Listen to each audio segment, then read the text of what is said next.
Hello, hello, hello, hello, hello, hello, hello, hello, hello, hello, hello. Okay, now we're okay. We town clerk tells me we have a quorum, so let's get going.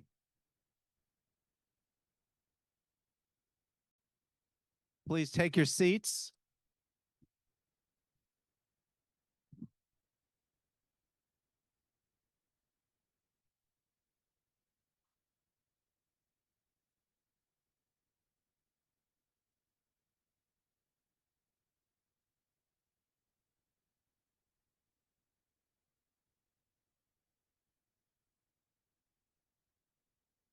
Okay, well, welcome to night two.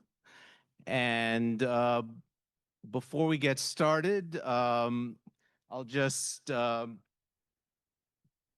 mention that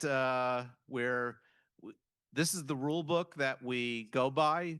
This is town meeting time, version 4. So all of you town meeting nerds can get a new version of town meeting time, and this one is actually a lot easier to read. Still doesn't read like a novel, but it is a little easier. The prior version kind of read like a law review. This one reads like a textbook. And then, of course, we have our town meeting members handbook. And when there's a conflict between the two, it's the town meeting members handbook. And one of my projects over the next X months, perhaps over the summers, to figure out whether there are any changes that town meeting time 4 has introduced that we need to incorporate into our handbook. So that's coming events, and I'm sure you're going to stay up nights waiting for me to figure that out. I have updated the progress tracker that's on the website, so it should be accurate. And I've also updated the links. And I've noticed I've gotten a few issues of folks who click on the link and are having trouble getting in. If that happens to you, just send me an email, and we'll send you what the solution is. So first, so we're going to start with some unfinished business. We were unable to play the Indigenous people's land acquisition, so our bylaw says we need to do it, so let's do it. As we gather today as town meeting members, let us take a moment to acknowledge the history of this land we call Brookline. This is the unceded land of the Massachusetts people, whose traditions, language, and stewardship continue today through their lineal descendants, the Massachusetts tribe of Ponkapog. Today, we are living on the land that was taken by force. By 1641, the colonists in Brookline had allocated to themselves almost all the land that had been inhabited by indigenous people. Land was not the only form of theft that occurred. Lives were also stolen. Historical records state that in 1675, during King Philip's War, 7 indigenous men were sold into slavery in the Caribbean by residents of the area that we now call Brookline. The 7 men represent part of the early slave trade. Slavery in Brookline continued and grew, but soon those enslaved were African or of African descent. By 1746, enslavers claimed ownership of over half of all Brookline land. We acknowledge the theft of land, culture, and lives, and the ensuing enslavement of the indigenous and African peoples that occurred here. These early policies set the stage for centuries of systemic racism. As we remember these atrocities, town meeting members and the larger town must commit ourselves to address the ongoing inequities that are the result of our history of colonialism and racism. Although we, as individuals, were not perpetrators of these atrocities, we benefit from these systems. Thus, we dedicate ourselves to addressing them today. Thank you. Okay, that was Felina Silver, who's the chair of our Indigenous Peoples Committee. The order of business tonight is first, we're going to finish the budget. We're down to the departments, and I'll be reading the departments either in groups or a few departments individually. Once we get through that, and if you have questions on that can be addressed to the appropriate department head, come on down to the mic. And I'll once again apologize. I do not know everybody's name, so I'll be pointing to the microphone, and then please introduce yourself. Over time, I will hopefully get to know your names. Though I'll warn you, I am terrible with names, better with faces, not as good with names. So once we're done with the budget, we'll be going to Article 10, which is the CPA, Community Preservation Act appropriation. And then we'll be going to Articles 14 and 15. And that's going to be, I think, a robust debate. And then we'll be going to Article 20, which is foie gras. And my wife gave me a lesson on how to pronounce it, but I don't think I learned very well. So you'll have to bear with me. And then we'll go back into order if we get that far. 11, there's no motion. 12, 13, 16, and 17. We'll see how far we can get. The further we get tonight, the sooner we get done, and hopefully 4 nights, maybe 3 nights. We can hope. I don't think so. Okay, so we're at the budget, and if you're going to follow along, we're on page Article 9, Supplement 1, and we're on page 13, which is the chart, Table 1, and we're at line 1, expenditures, and I'm going to read the first few departments as a group, and that's the Select Board, Human Resources, Information Technology, Diversity, Inclusion, and Community Relations, and Finance. If anyone has any questions for any of those departments, now's the time. Mr. Toffel.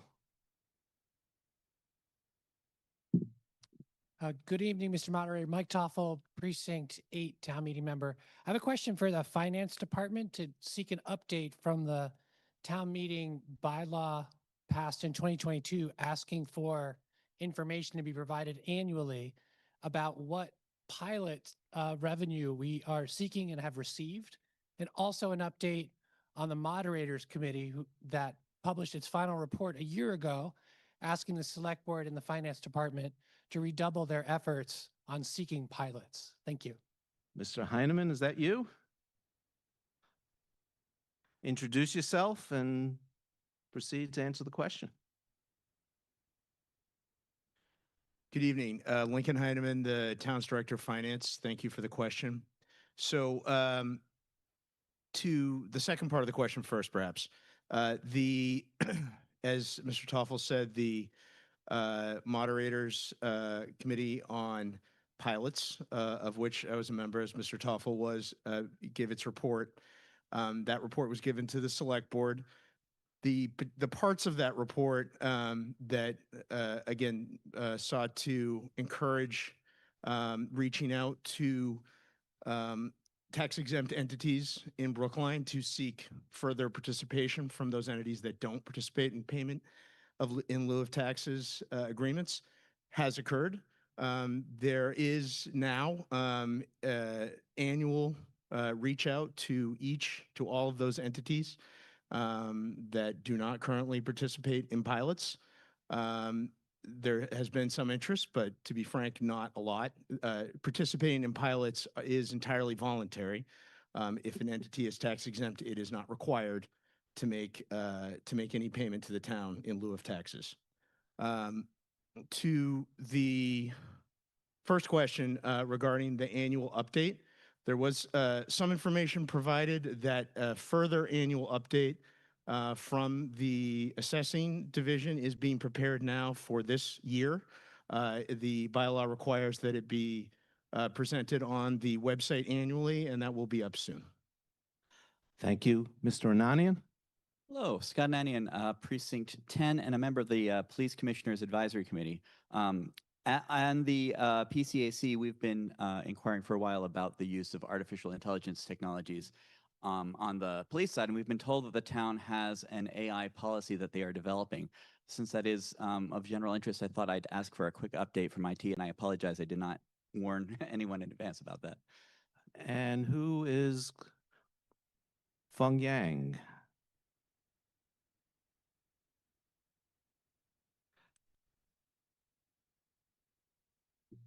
Sorry to spring that on you.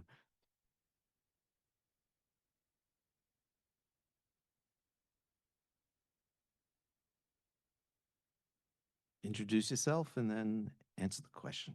Good evening. Feng Yang, Chief Information Officer, Information Technology Department. Yes, so, Speak into the mic. oh, okay. Better? Yeah. Okay. Okay, Feng Yang, Chief Information Officer, Information Technology Department.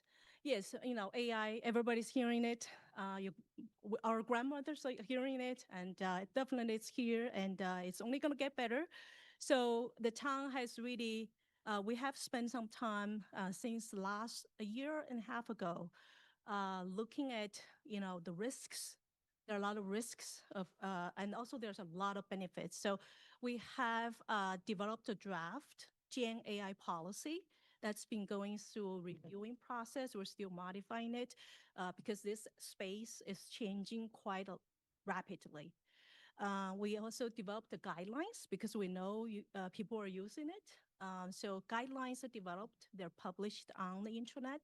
We have hosted webinars for employees as well. We have added AI modules to our annual cybersecurity training for staff. We have also looked at how vendors are going to be vetted for their AI functions, because if you look at any systems, their AI functions are being built in. So we have worked on that, and that's also a work in progress because this space is changing very fast, and we're all trying to get our arms around it. And that's what we've done so far. And then we started some testing groups on the use of Copilot only for testing. We haven't approved any tools. We have been testing Zoom Gov's AI companion for meeting summaries. And we have been testing Canva AI for creating social media posts by our communications director. So that's where we are at. Thank you. And how could we stay up to date on your work there? If you could, sorry. Sorry, can you repeat the question? Is there a good way for us as citizens to stay up to date on the latest developments of your work? Feel free to reach out to me. Okay, We're happy to fair talk enough. to you. And if anybody who's an AI expert, we're happy to have you, and we'd love to have your input. Okay, thank you. Okay. Okay, we'll move on to the next group, which is Legal Services, Advisory Committee, Town Clerk, and Planning and Community Development. Okay, Police, which is 19,167,445. I'm in the wrong column. 21,140,066. Oh, yeah, 066. Next one is Fire, Mr. Franco. Mr. Moderator, Jim Franco, Town Meeting Member, Precinct 2. I have a question on this flexible staffing. The handout that we got on the listserv talked about NFPA standards and meeting the minimum NFPA standards Uh, There are also something that has to do with insurance called protection codes. And we are in code number 1, which is the best. And this has an impact on property insurance rates for homes and commercial properties. And I would like to know if this flexible planning, the flexible staffing will impact the rating, if anyone has talked to the rating people to take care of that. Mr. Sullivan.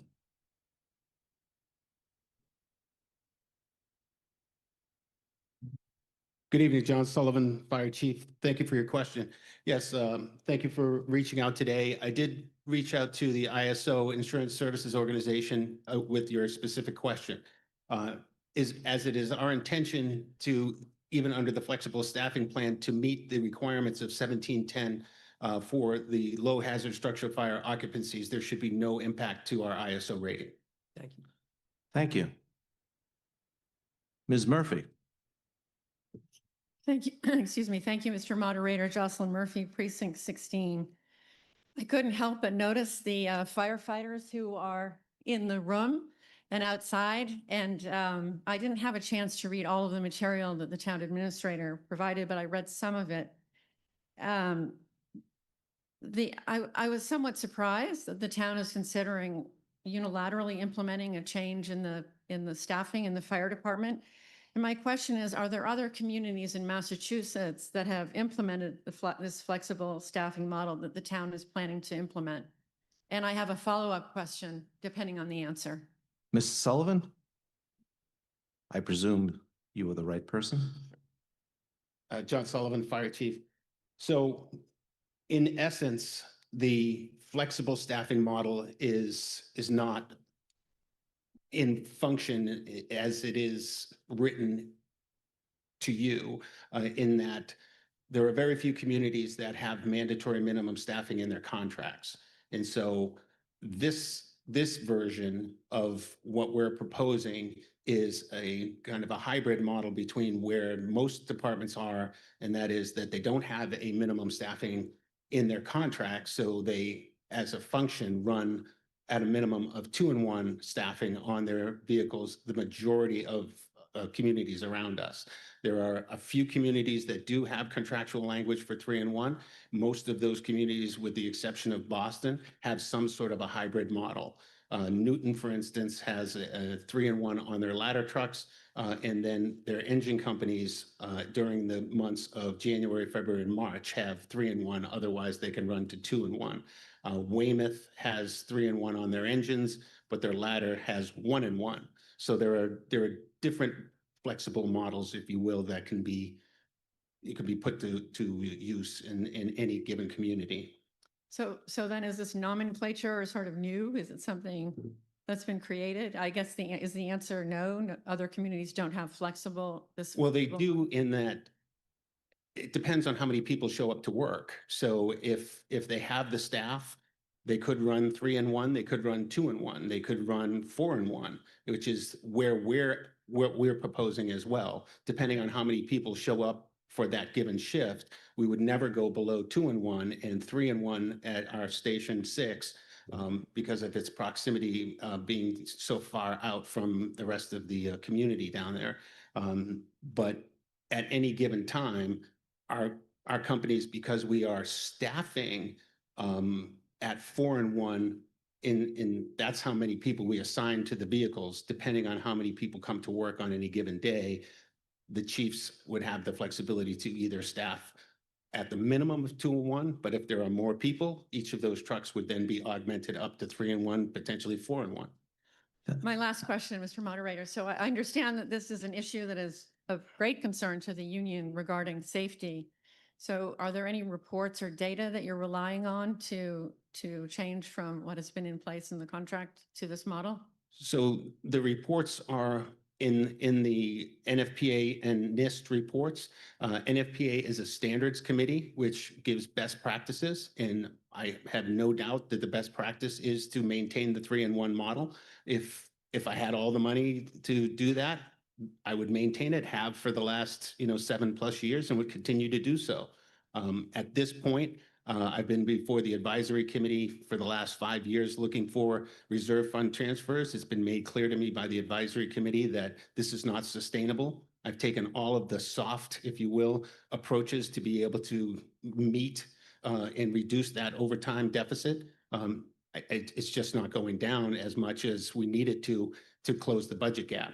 And so when confronted, I have to have a fiduciary responsibility to the town as well. So in that respect, I put forward the options of what would happen if we did not fund to the full maximum of overtime to meet the 3-in-1 standard. And at any given time, it's just a simple math problem. If I'm $1 million short or $750,000, $900,000 short every year with no added resources to that overtime budget, which we did last year, put $300,000 into that budget to augment it. The intention was to put $300,000 more into it in fiscal 26 and then add even more in fiscal 27. The circumstances of the economy and the town's budget is just not allowing that. So at this point, we have to make some decisions with regard to what can we sustain? I can't go back to the advisory committee year after year after year and ask for $1 million in overtime. So there's only really two options on the table after that. Either we lay off firefighters and close the company, either permanently or at least in the near future, or we consider a reduced staffing model, a flexible staffing model. Thank you. Thank you. Mr. O'Neill. Thank you, Mr. Moderator. Donald O'Neill, Precinct 4. Question for the chief. I would really love to hear from the union, president or a statement from them, but I do have a couple of questions. So have our firefighters been trained to go down in 2? As of today, no. No. Okay. But that is part of the plan for the next month. And I had made assurances to the union president that I would not implement any change in staffing model until I was completely satisfied that our firefighters were trained to be able to meet those requirements. So like after July 1st? It could be. Okay. I mean, I have a lot of questions. I would really love to hear what the union has to say about this, if that's possible, Mr. No. Moderator? No? No. Okay. All right. So the firefighters are under negotiations in the collective bargaining right now, correct? Correct. Okay. So there's, all right. All right, thank you. That's all. Thank you. Mr. Retrejo. Thank you, Mr. Moderator. Carlos Vidrejo, Precinct 14. There's a map that has been shown that the 4-minute sort of area where the first truck can get to a location in 4 minutes, and it doesn't cover most of all the town or even part of the lots of part of the towns. For example, Carlton Street is beyond the 4-minute area. When you go down to a two-person model, does that mean that a second vehicle needs to arrive to the site before someone can go and rescue? And if that's the case, if the first vehicle got in within 4 minutes, what's usually the time that the second vehicle goes to? I guess what I'm trying to ask is, how does it affect the 4-minute map when you have to have 2 vehicles get to a site? So thank you for that question. So the answer to that is it depends. It depends on where in town we're responding to. So as you rightly pointed out, there are areas in town that we do not meet that 4-minute standard now, even with the 3-in-1, just because of the nature of how long it takes to get to those areas. So there are pockets of areas that we do not meet that response, especially in South Brookline. That's why under the current flexible staffing model, I've committed to keeping Engine 6 at the Hammond Street Station at 3-in-1, just for that particular, circumstance. The other areas in town, generally speaking, our firefighters are going to get there within those 4 minutes, even under the new model. With 4 firefighters, some of that is going to be reduced, yes. But answer your question, the NFPA standard and the OSHA standard that is relied upon in that report clearly spells out that under the circumstances of an immediate need of a rescue, that the 2 firefighters do not have to wait for the 4th firefighter to be able to initiate a rescue. Thank you. Thank you, Mr. Fisher. Yes, Andrew Fisher, Precinct 13. I may be up at the wrong time. I have a question for the DPW. We're getting there. Thank you. Mr. Miller? Hi, Bob Miller, Precinct 2. I'm wondering if you could put in layman terms what the effect of, you said, if money were no object, yes, of course, it'd be great to stick with 3+1. Mhm. What can you put in layman's terms what the difference is in terms of real life situations and where this may come into play? I'm not sure I understand your question. Is it the money part or the? No, it's not the money part. It's so if we have a 2+1, Mhm. what are some circumstances where that might be not the ideal versus the 3+1? In other Sure. words, is that response time? Does it shrink the area that we're able to respond in the time we would like? The Does it affect all calls Sure. that are going out? The actual response time. So when you're looking at the NFPA standard, you're looking at response times to structure fires. That is one particular category of call that we go to. That is what the NFPA standard is measured on. It has another standard or another part of the standard which measures EMS calls, which is a longer response time, which is a 6 to 8 minute response time. And so those are distinguished. The vast majority of the other calls that we go to are not structure fires. There are alarms for fire. There's alarms in buildings. There's, all kinds of different things we go to. But to answer your question, will there be an impact? Yes, there will be. The tactics that we use in Brookline right now are based on a 4-person engine company or a 4-person ladder company. Would we have to adjust those tactics to be able to meet the needs of the fireground? Yes, we would. Is that ideal? No, it's not. Will it take a little bit longer time to do those things? Yes, it will. So minutes and seconds do count.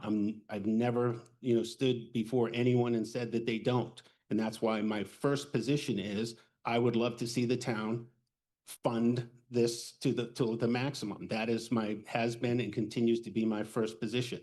At this point, I don't have the checkbook. I can't write myself $1 million checkbook or a check to fund that, to fund that overtime account.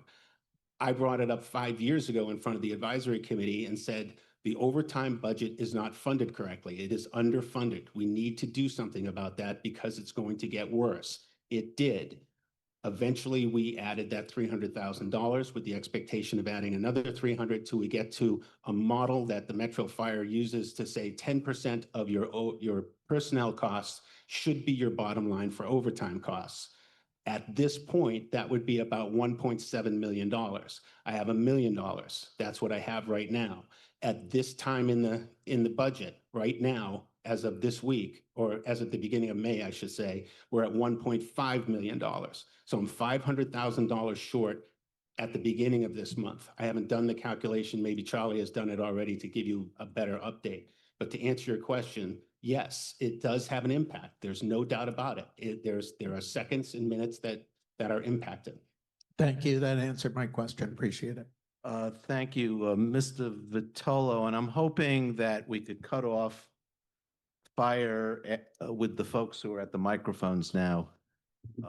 And then we move on. We have a lot of business to cover. And I did skip the police. We'll go back to the police next. Mr. Vitolo. Tommy Vitolo, town meeting member at large. Mr. Moderator, I have 2 very similar questions. I hope I can ask them one at a time.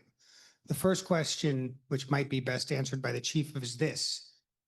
There's a house on fire, and there's a 6-year-old in the back bedroom, and the fire truck arrives with 4 firefighters on it. How many firefighters will go into the building and search for the 6-year-old child? It depends. The 2 at a minimum. 2 at a minimum. Yes. There's always 2 at a minimum. If there's a fire and a 6-year-old child is in the back bedroom and a fire truck arrives with 3, firefighters on the truck, how many, before the second truck arrives, how many will go into the house and search for the child? If it arrives with 3 people, it would likely still be 2 people going into the house. Thank you. Mr. Seufer. Ariel Seufer, Precinct 2, town meeting member. A couple months ago, we had a massive fire right behind our house at Craig Place. And the fire department did a fantastic job at containing that fire. And I just wanted to say, can we applaud you and your team for the absolutely great work that you did? You kept the fire from spreading to any other house. That house, it didn't make it, but you know, well, it's still standing, but barely. And we really just wanted, I really just wanted to say thank you. It was really a lot of hard work, and we think every day about the folks who are injured in you know, combating that fire. So really appreciate the hard work you all did. Thank you. I'd just like to take a point of privilege, if I might, Mr. Moderator. Our firefighters do a fantastic job under very, very difficult circumstances.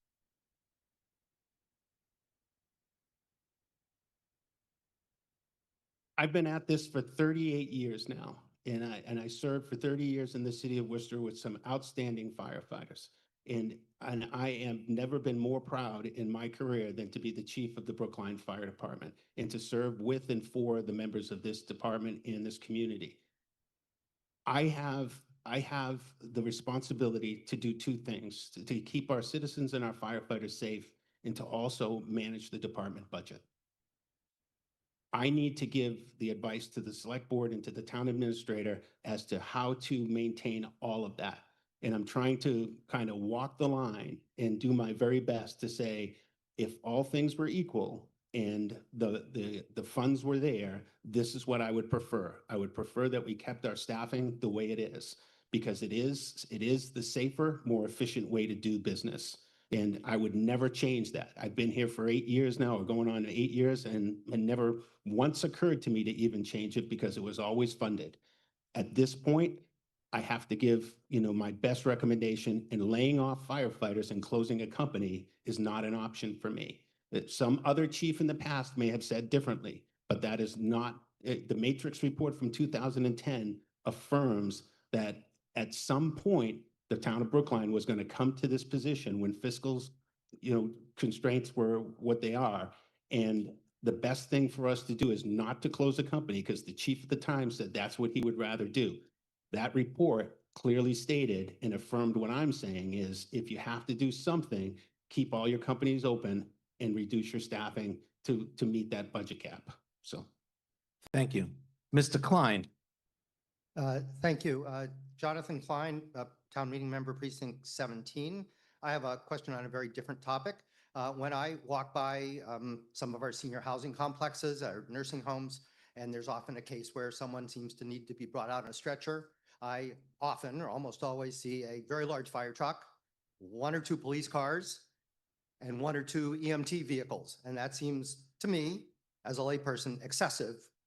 I'm wondering if someone could explain how that works and what that policy is. Maybe this is a question for the police department as well. Thank you. Sure. I think I can take a shot at answering that. We are all first responders. We do not have an ambulance in every fire station and on every corner to be able to keep up with the load of the calls that we get in the town of Brookline for our EMS responses. And so in order to be able to ensure that we can save lives on a consistent basis and get to those calls as per the NFPA standard within those 6 minutes, we send first responders along with the ambulance to be able to ensure that our citizens get the care that they need. And so that's why you see the response that you do. It goes out over the air between the police, fire, and EMS. This is where the need is. We go, we all get there, we all assist, and we expedite as quickly as possible to save lives. And so first responders are just that. They oftentimes get there first. Thank you. Thank you. I was hoping Mr. O'Leary would be the last fire question. So, okay. Hi, my name is Paul Leary. I'm from Precinct 5. I served for 13 years as a firefighter down in Florida, and we used to do the 2-in-1 model. And I can tell you from firsthand experience as a firefighter that it doesn't work. We always had to call backup, regardless if it was a bad car accident. and especially on fires. Down in Florida, we had CBS concrete buildings.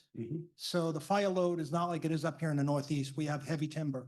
You have a lot more toxins here, and the fire burns a lot hotter here, and it's more dangerous. And things combust so much quicker up here.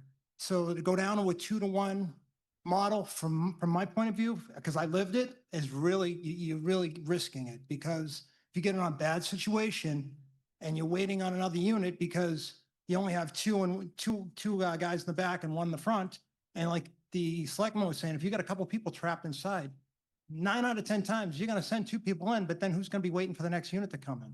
Who's going to be speaking? Who's going to be the officer there? You're going to send the driver in? What if you need to have the pumper putting water on the fire? It's a really dangerous situation. I've lived it, and I can tell you from firsthand experience, I understand the budget constraints, but it's something you should seriously consider, because I did live that, and it's not a pretty picture.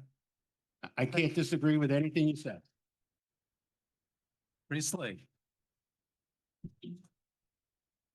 Go ahead. Vina Priestley, Precinct 4. I just had a quick question on the way that it works when we do the smoke inspections, because we always, I'm a realtor, local. Sometimes I have a fire truck come with 3 guys. Sometimes I've never had just a single person come. So I'm wondering when it comes to checking our smoke alarms, because I sell in Boston too, where there's just one guy in an off-duty car that comes around and tests it. So I'm just wondering why we send fire trucks to do multiple smoke alarm tests and at least 2 guys. I'm just wondering when it comes to staffing. Sure. Thank you very much for that question. The answer is that it depends on what kind of inspection that's being done. We have 4 personnel in our fire prevention office, which is primarily responsible for inspections and enforcement. They are 24/7, if you will, or 9 to 5, 5 days a week, working the inspections for all of the mandatory quarterly inspections that are mandated by the state law, as well as all new construction planning and all of the things that go along with those aspects of fire prevention. There are certain aspects of these inspections that crew just cannot get to, and that is those smoke detector inspections, and then the 6 and ups, what we call 6 and up buildings, those that have 6 apartments or more.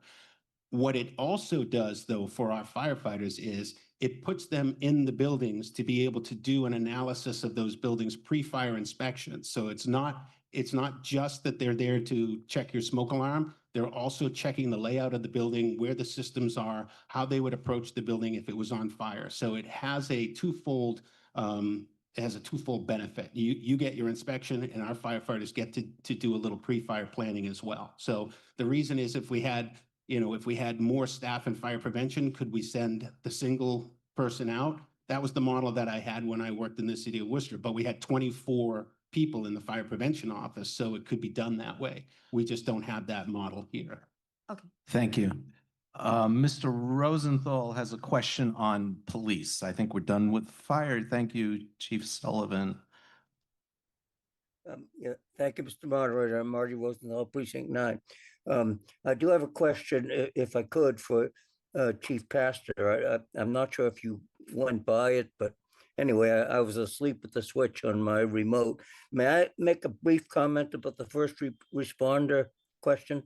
Very brief. Very brief. I had a medical emergency in September, and I was not surprised, but I just want to give my kudos to everyone who responded. That it was so fast. They got here so fast, and they were so professional and so empathetic. It didn't surprise me, because I think we have a great police and fire department and so forth. So the question, if I assume Chief Pastor is still here. I don't know if you went by her budget, but the question is, as many of you know, and the new town meeting members don't know as much, we had a difficult few years on especially police issues. And I think the moderator will remember the date of January 5th, 2016, I think is when it started. And we've done much better the last couple of years, partly with the chief and partly with the collective bargaining agreement. So the question is, are we doing better? Give us an update, please, on morale, and also keeping the younger and more diverse officers in the department, which was a problem partly because of the morale issues. Thank you. Chief Pastor. Sure. Good evening, everyone. Jen Pastor, Chief of Police. Thank you for the question. I am happy to stand here before you tonight and say that it's been a great year, in my opinion, in terms of staffing and in terms of morale. In the past year, we've hired 16 new officers. So I'm currently in a place where technically I have 4 openings, with the 6 being held in abeyance, hopefully to fill in FY27. And if those of you are, those of you who were here last year, the year before, I think you'll agree that's pretty remarkable. We have a diverse group. This is all made possible from the vote that you helped us with last year, getting us, approving the contract, which is huge, and helping us get out of civil service. 2 driving factors to make those numbers possible. So we were able to take a large number of lateral transfers from departments we couldn't have considered before, including BU, where we took, before colleges and universities weren't applicant pools for us because they weren't in civil service. So we plan to continue to take lateral transfers from other departments. We have a lot more freedom. We're not confined to a civil service list. We can look for language skills. We can look, consider factors. We take a look at the department we have and look at areas where we're lacking and seek out candidates with those specific skills. So overall, I think morale is good, and I'll back that up by saying police activity, arrests are up, FIs are up, traffic stops are up, moving violations are up, traffic enforcement's up. So I think we're in a good place. Thank you.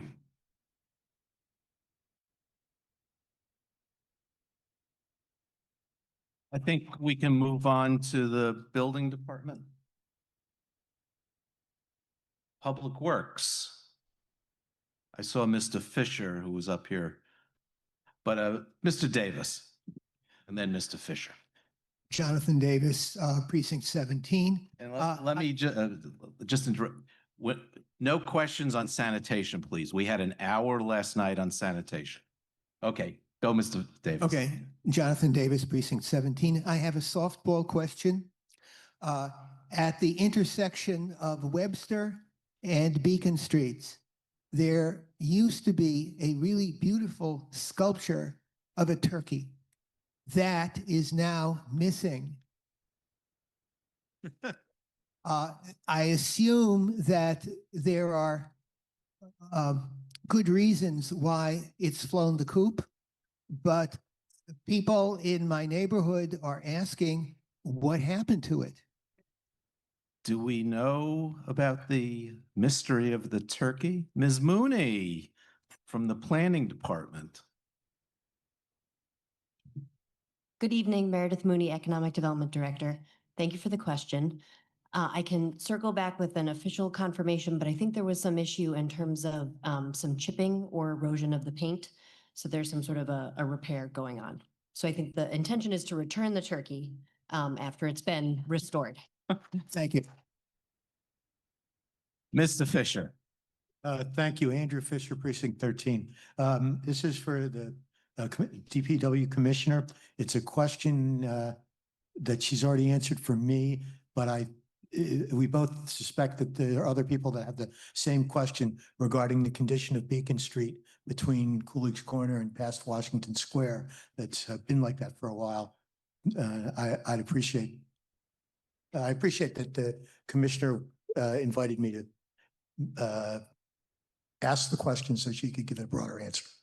Thank you. Good evening, Erin Chute, Commissioner of Public Works. And the question is around the condition of Beacon Street. So Beacon Street, we are doing a bonded wearing course, so a restoration of the surface over 3 years.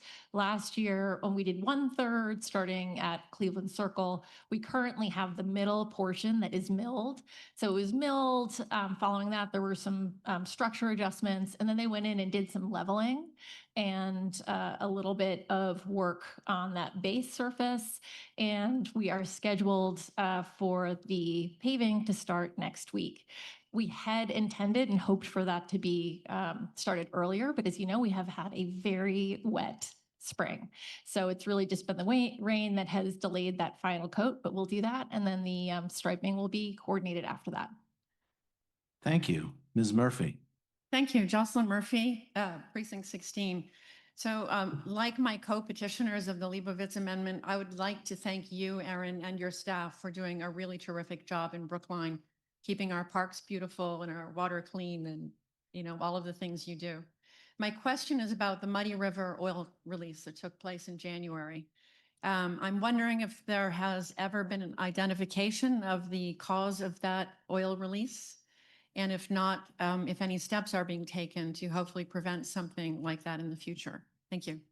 Thank you for the question. The response has actually been a multi-department effort, so involved fire department, multiple departments in public works, from conservation, parks, my main office, and also Jay Hersey, our director of water and sewer, has been the main point person with the Department of Environmental Protection. So I'll step aside so he can provide a brief update on that. Thank you. Yeah, Jay Hersey, Director of Water and Sewer.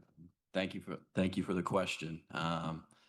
Yeah, we've been working with the DEP, as you know, for quite a while, trying to figure out where the source originated. And to this date, they haven't been able to identify it. They've actually looked in areas that we've asked them to look at within the Village Brook Drain. They actually hired a diving company to go in there and look at a stretch where we thought maybe it was a possible source, but nothing was identified. So what we think probably happened now was an isolated incident where there was a heating oil release that could not get traced back to the source. So unfortunately, at this point, we have no idea where it originated, but we will continue to monitor that area and work with the DEP to keep an eye on things. Thank you. Thank you. Before you sit down, Mr. Hersey, a lead was buried last night that there's no more combined sewage in the town. That is big. We've been working for years to make that happen. So.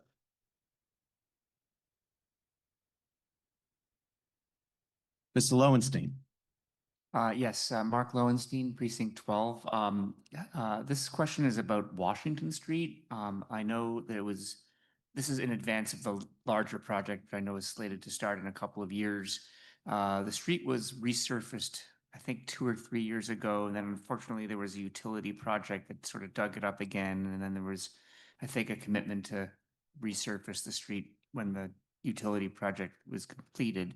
And I've sort of noticed that parts of it have been resurfaced as sort of being done a bit in fits and starts. And I just wanted to confirm that there is still a plan to sort of resurface it along, you know, curb to curve along the entirety from Washington Square to at least, I guess, Cypress, if not Brookline Village. Thank you. You're welcome. Thank you. So the plan for Washington Street, so the Washington Street receives sort of just a maintenance surface, Right. Really at the request of the Bike Advisory Committee and some other folks in particular, because the gutter line was so terrible and we were concerned that the condition of that road was deteriorating so fast, we weren't going to be able to keep up with it and get to the full restoration project, which is currently scheduled for federal fiscal year 28 and 29. So we did that as just a sort of encapsulate that in place, and then worked with National Grid to say, you need to come in here and replace sort of your any grass work that you need to do that before we invest a significant amount of both town, state, and federal dollars. So as we all know, National Grid has been out there for a long time, and they have largely finished their work. They've finished most of our work. They had some additional work down by in the village by the MBTA station. So if there's a little bit of restoration work left, there may be. So they have restored their trench pretty much from Beacon Street to the police station, and there'll be some additional work to happen, but they are not going curb to curb. We've expanded kind of the restoration beyond what they would normally do for their work, but our intent is to have a smooth, safe surface to get us to the full restoration. If there are areas that you feel have not been restored properly, then talk to us and we'll make sure that they are. Thank you. Yes, ma'am. Bitsy Perlman, Precinct 6.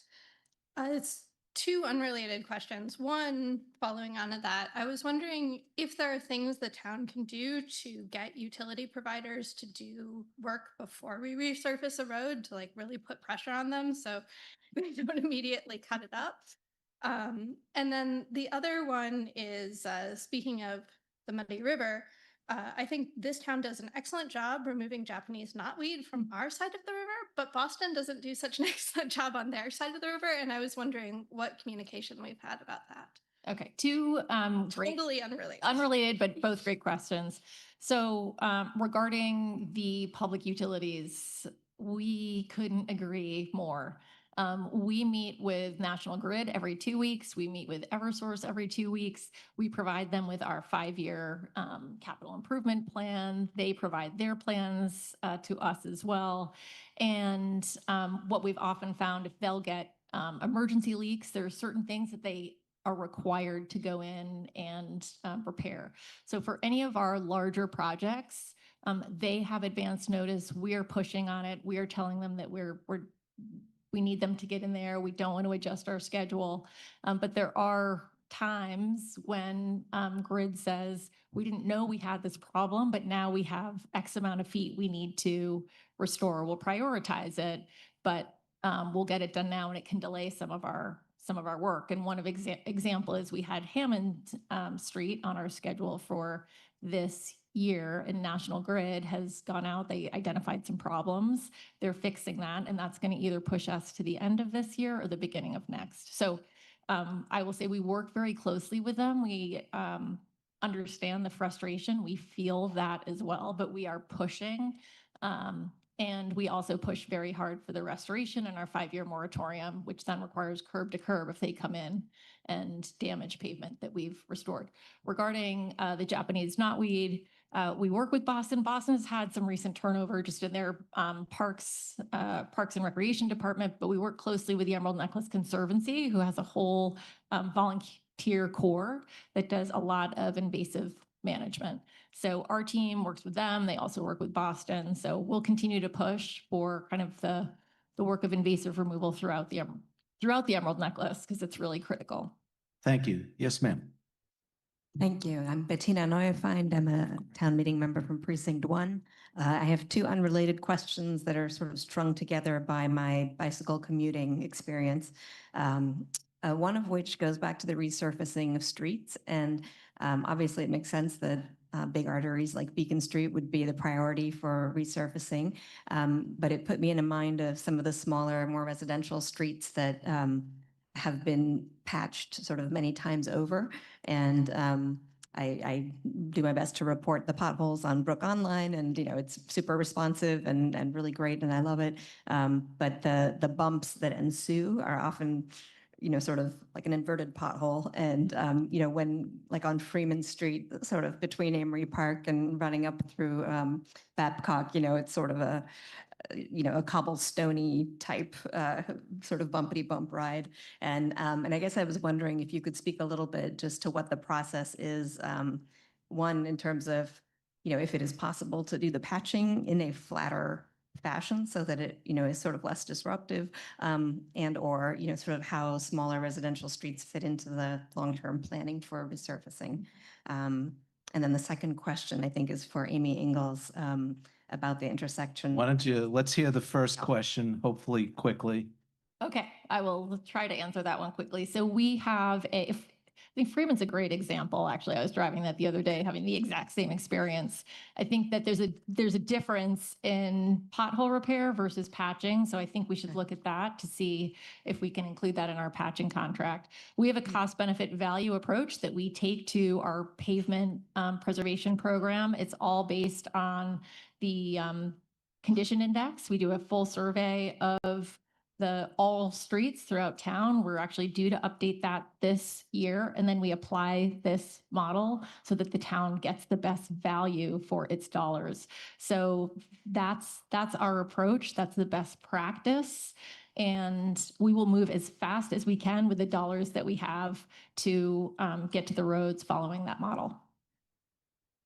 Great, thank you. And my second question is specific to the intersection where Essex and Dummer Street meet, where there is a bike lane coming off of the BU Bridge, entering kind of the biking corridor into Brookline, where very nicely the bikes have been given the right of way, but the automobile traffic does not have a stop sign before they make a forced right turn across that bike right of way. And, you know, it's something where I think anybody who uses that corridor, you know, witnesses near like misses constantly, you know, where the bikes either, you know, have to slam into a moving car or they just have to, you know, stop and cede the right of way.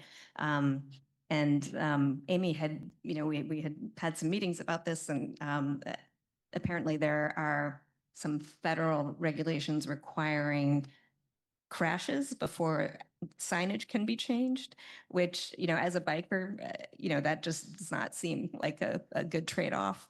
So I was wondering if you could help me understand, you know, kind of what the logic there is and what we might do about it. Sure. Amy Ingalls, Transportation Administrator. I don't recall exactly what signage you're referring to with the crash need.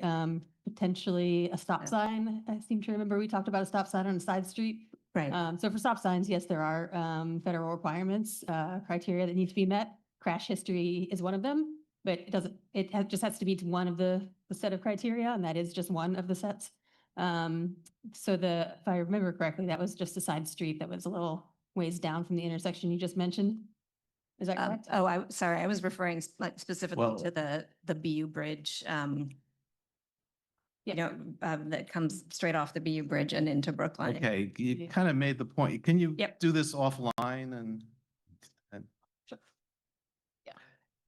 I think I'll just add that Amy did work on a near miss portal that has just been put onto the website. It was actually an idea that came out of the age-friendly communities that wanted to have an opportunity on where they could kind of place for some near misses that they had for any mode of transportation.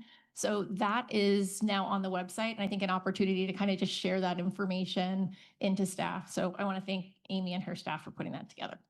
Thank you. Okay, Mr. Birnbaum, and then I think we'll move on to the next department. Lee Birnbaum, Town Meeting Member, Precinct 9, and longtime transportation civil servant. So bringing together a few of the themes from the last bits of conversation.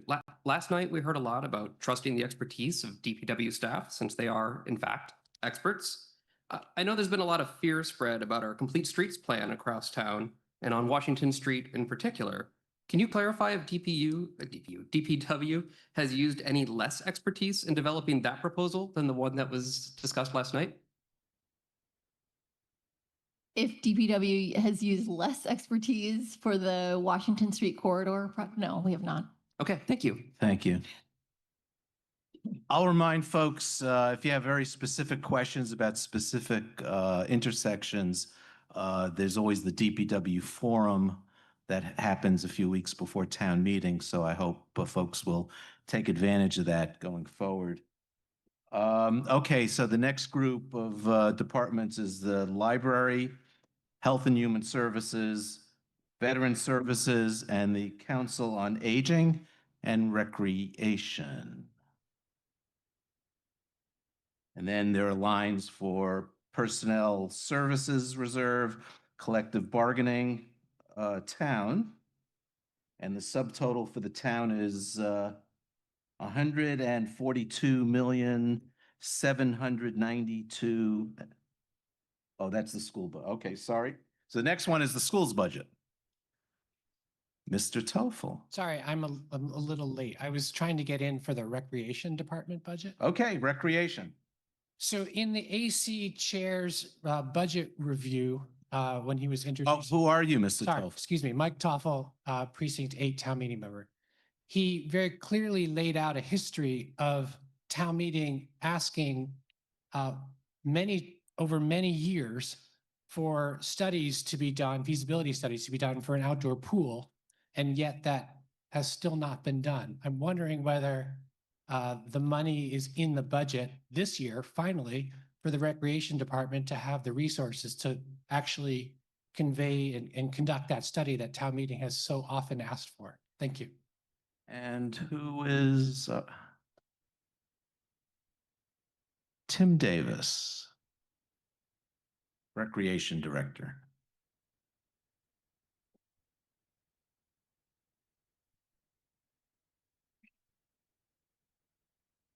Good evening, everybody. Thank you for the question. Tim Davis, Director of Recreation for the town. The funds for the feasibility study for the pool will come out of the retained earnings of the Recreation Department revolving account. So yes, those funds are in place once it's decided to expend them.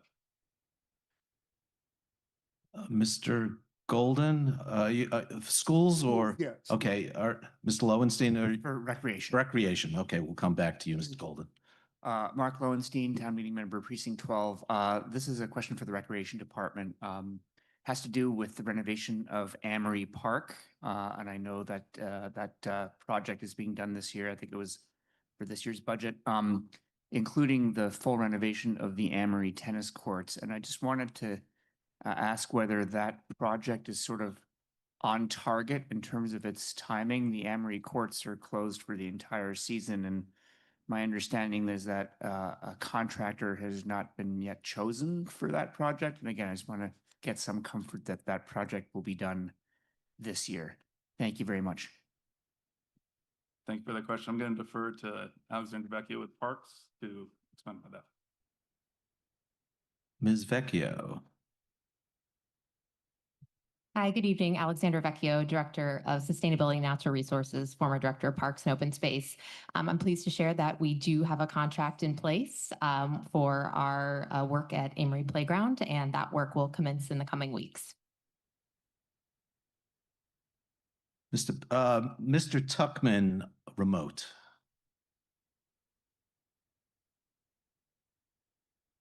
Thank you very much. This is for recreation. A number of years ago. Who are you, Mr. Tuckman?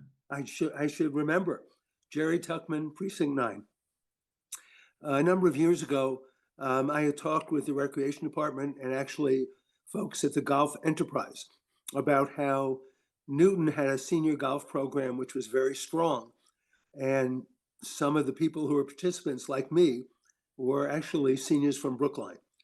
And I know a real effort was made to create a bit more of a program. It takes some work and effort.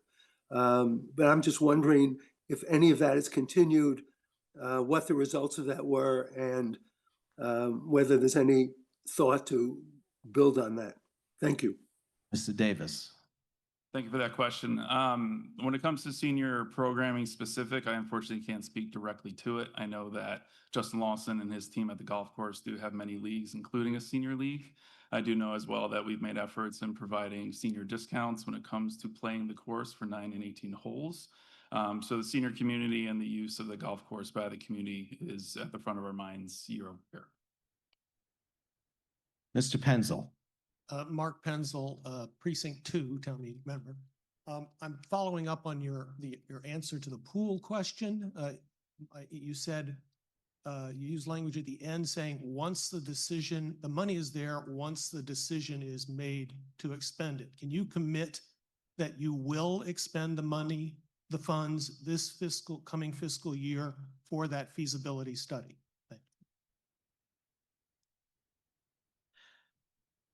Thank you for the question. Very honestly, I will not stand here and commit to anything when we don't have a plan in place at this moment. What I can tell you is that we are constantly evaluating this specific topic with town administration. We're working very actively with planning currently on future use of different sites of land in town. So it's not a topic we're taking lightly. Here at the Recreation Department, it is a facility and it is a project that we want to do, that I want to do. We're just making sure that the timing is correct. So we're actively working on it, but I don't want to commit at this moment in time to an exact date. Yes, sir. David Brewster, Precinct 13. I had a quick question about the Veterans Affairs with a possible follow-up. Oh, okay. Let's see if we have any recreational. We'll come back to veterans. Ms. Friedman. Hi, Wendy Friedman, Precinct 5. I also had a follow-up to the pool question, which was just to understand a little bit more about what it means to be in place. Like can you just explain the process of how you get to the point of being ready to spend the money? So the conversations that we've had with the Recreation Department as well as the town is to ensure that when we're ready to move on spending these funds, that we're confident that the town is in a place to proceed with such a capital expenditure. And we have things such as land that's available. And I recognize that the feasibility study will potentially tell us sites, but we want to make sure that when we are spending these funds for such a study, that we do have potentials in mind. So again, working with planning and working with town administration, working with the various committees that are looking at pieces of land that are coming online for us for potential uses in the next year or few years. We'll make our decision based on kind of a group effort of when we think is best. Any more recreation? Veterans, Mr. Brewster? Yeah, so we set out to see yesterday a slide of the new car. Tell us who you are again. David Brewster, Precinct 13. The Veterans Affairs received a new car, I'm assuming for outreach. I was curious, was that vehicle hybrid or electric? Who can answer that question? Electric. It's an electric vehicle. So follow up to that, do we know, is there a reduced charging rate that we negotiated with ChargePoint? Is there a reduced charging rate for town electric cars? Do we know the answer? Good evening, Chess Gary, Town Administrator.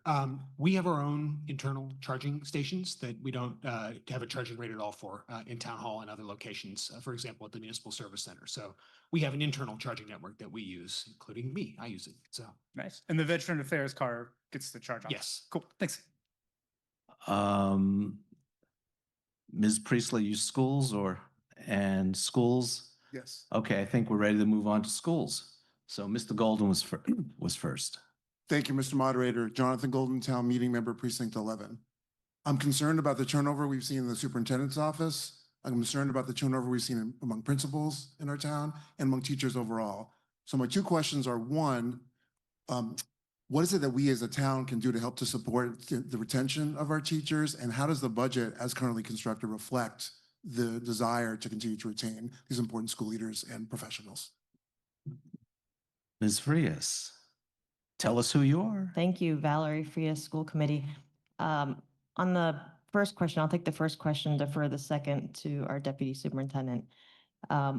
Engagement and support of our leaders is really paramount, and that starts at the building level and supporting your educators and listening to your educators and certainly speaking at meetings and things like that, but also respecting the boundaries of our educators. Thank you. Thank you. Ms. Priestley? Vina Priestley, Precinct. I think there's a second question, Mr. Moderator. I was going to defer that to Dr. Givens. Oh, I'm sorry. That's what happens when you kind of not pay attention. That's me.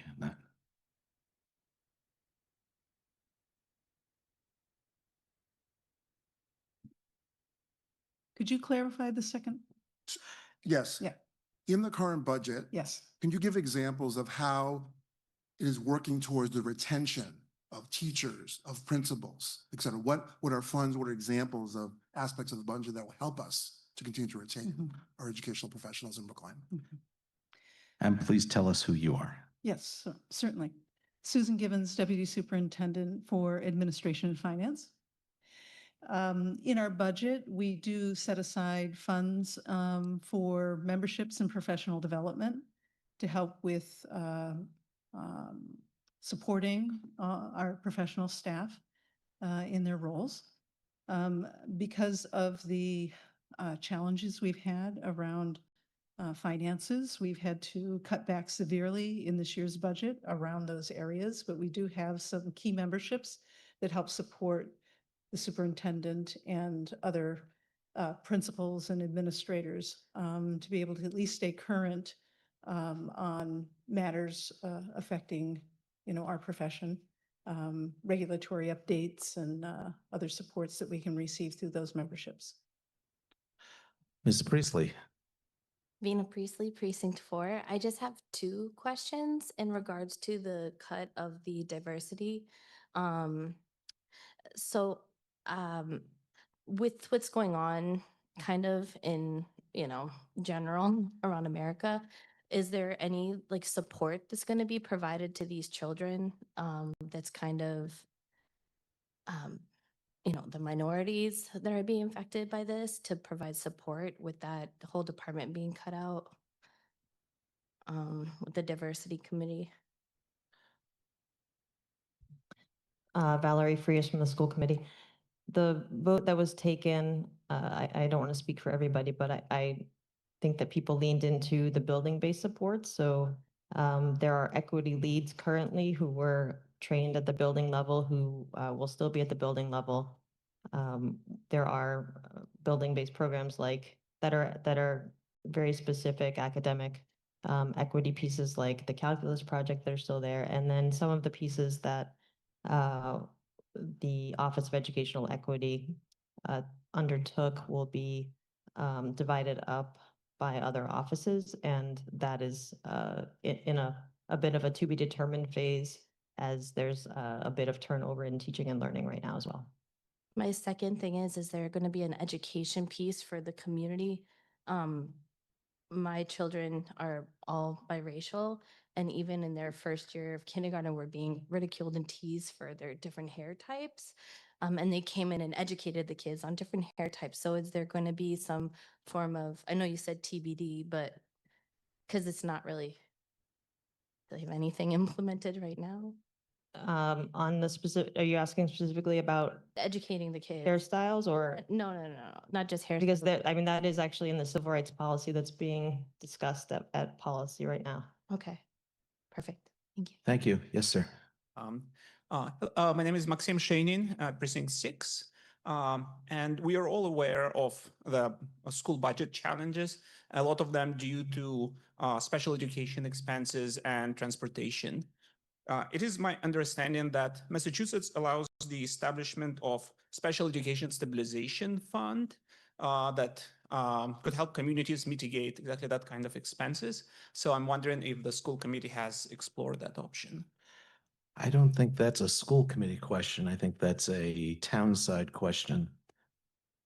We have a stabilization fund. Jess Carey, town administrator. Yes, actually, the school committee suggested when we talked about how to close the final aspect of the budget gap that the money that we are leaving in a different fund now may eventually go into founding a special education stabilization fund. We didn't have time between when that was decided earlier this month or at the end of April and now to set that up and bring it before this town meeting, but that's going to be the subject of discussion over the summer as part of the town school partnership and the expenditures and revenue study committee. And hopefully a strategy on that will be brought before town meeting in November. Okay. Thank you very much. And I actually misunderstood. So I'm glad Mr. Carey bailed me out. Okay, so we have completed the total department expenditures of $241,676,563. Moving on to non-departmental expenditures, employee benefits. And then we have the reserve fund, which is controlled by the advisory committee. HCA reserve fund, oh, that's zeroed out. The stabilization fund, affordable housing trust fund, liability and catastrophe fund, general insurance, audit professional services, contingency fund, printing of warrants and reports, and the MMA Mass Municipal Association dues. And then we have debt and interest on our borrowings for a total of non-departmental expenditures of $146,800,755. Mr. Buono. Yes. Hi, my name is Anthony Buono, Town Meeting Member, Precinct 9. I had a quick question about the Affordable Housing Trust Fund. I understand that there is an immediate allocation of 15% of remaining free cash after it gets hit in the waterfall. However, that automatic 15% of remaining free cash does not get activated if the Affordable Housing Trust Fund currently has $5 million or more in it. And I just wanted to ask, has it ever been the case where that immediate funding didn't happen because it was at that $5 million cap? And is that $5 million cap ever going to be raised to adjust for inflation since it was implemented in 2013? Ms. Goff. Hello, Melissa Goff, Deputy Town Administrator. If you look at the same budget table where we're taking the vote, you'll see in fiscal '24, there was no infusion of free cash into the Affordable Housing Trust Fund because the balance was at a level where the policy did not get triggered. And the Select Board did discuss the proposal that you had to amend the policy, but at this point, the policy remains the same. Thank you. Mr. Conquest. Good evening. Arthur Conquest, town meeting member, precinct 6. Speaking to the mic. Sorry, can you hear me now? Yes. Arthur Conquest, precinct 6. I have a question for the select board. Is it possible that I can ask? Lay it on us. Okay.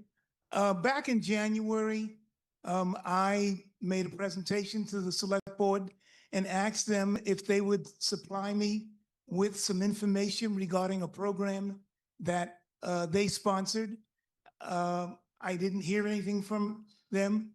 I got sick and I came back 2 months later and asked the same question.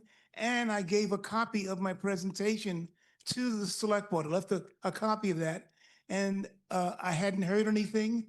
And I'm now at the town clerk's office, and I think it's been about 25 days since I submitted a request to ask for information about the expenditures for this program that the select board offered. And I would like to know if I'm going to get an answer from them. So can someone from the select board straighten this out? Good evening, Mr. Conquest, Chess Carey, Town Administrator. First off, thank you, and I apologize. I thought we had circled back with you on this, but clearly there's been a miscommunication there, so that's on me. I apologize for that. The immediate answer to your question, we received only one invoice from Suffolk University for the cost of their work, and it totaled $2,571.48, which we paid. So that's the amount that was expended on that program. In terms of other communication and information, I will talk to town council's office since they were the coordinators on that, and we will get you that information. And this, I'm sorry, just the specifics to what I wanted in terms of what they were charged or what you've asked them to do to accomplish, okay? Their objectives and the cost. Sure. Those documents, some of those documents are public. They were what was put before the select board when that program was contemplated. We'll make sure that we'll get that in a package to you and get it to you as soon as we can. Thank you very much. Thank you. Okay. So we've gone through all the general Mr. Davis. Thank you, Jonathan Davis, Precinct 17. I noticed on the affordable housing allocation that there was a 27.5% reduction from the previous year, and I'm just curious as to why such a large reduction. Ms. Goff. Melissa Goff, Deputy Town Administrator. The level of free cash was lower in fiscal '26 than it was in '25. And so the way the formula works is that there was a lower amount available for appropriation. Thank you. Thank you. So we've been through the general appropriations of $388,477,317. We've been through all of the CIP items. And then our total appropriated expenditures that we're about to vote on is $408,522,486, and that includes all the CIP items. So I think we're ready for a vote on the budget.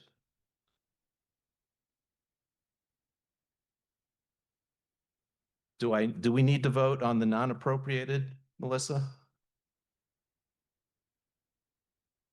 But we don't appropriate the money. But there are additional expenses that we town meeting don't appropriate. That's at the bottom of the chart. The one I'll highlight is $8 million that goes to Norfolk County. And if the county line shifted from Newton, say, to us, we would have $8 million more in our pockets available for whatever. Okay, let's approve the budget, hopefully. Drop the vote. A yes approves the budget. No says you don't want to spend the money.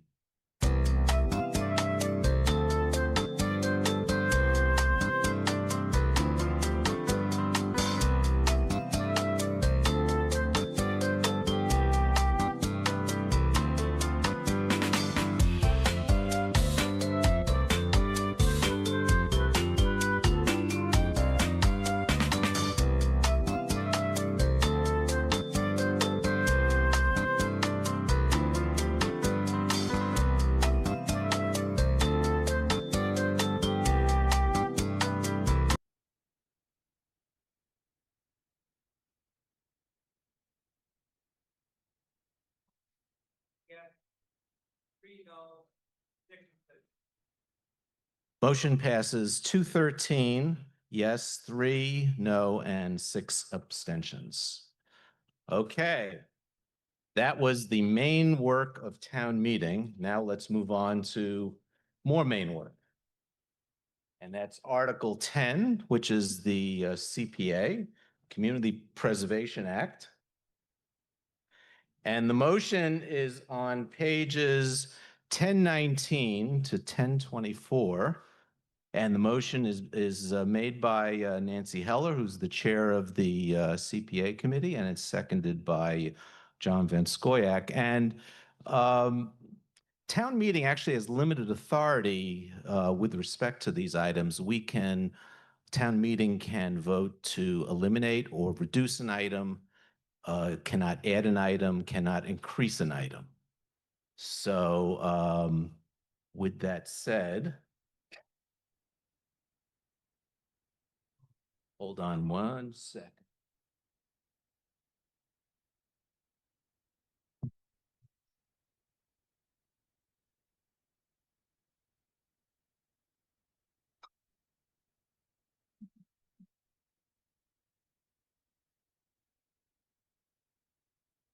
I'm just having a little trouble with my timer.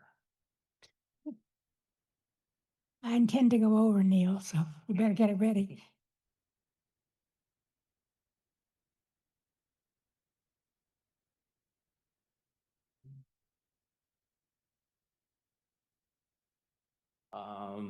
I'm gonna have to do it the old-fashioned way. I pressed the Okay. button. My I name don't is know. Nancy Heller, Precinct 8, Chair of the Community Preservation Committee. I'm here tonight with my colleagues from the committee, Susan Cohen from the BHA, Minnie Kaluri, who's an at-large member, Clara Batchelor from Parks and Rec Commission, and Sam Burrington, they both start with B, Sam Burrington from the Conservation Commission. Also, our staff member Lindsay Butler is here, and Polly Selko joins her from planning. So we have a full complement. So the Community Preservation Act Committee has finally gotten going, and this is our second year. I'm going to address more questions about the Community Preservation Act Committee when we get there, but for now, Neil has already told you what you can and cannot do, so I'm going to skip the next slide, please. Next slide, please. CPA has a lot of rules. It's not, you just can't fund any housing project or any historic preservation or any open space. You have to abide by a set of what I call strings. And we cannot employ staff, for instance, municipal staff. We cannot provide funds for that. We cannot do ordinary repair and maintenance projects.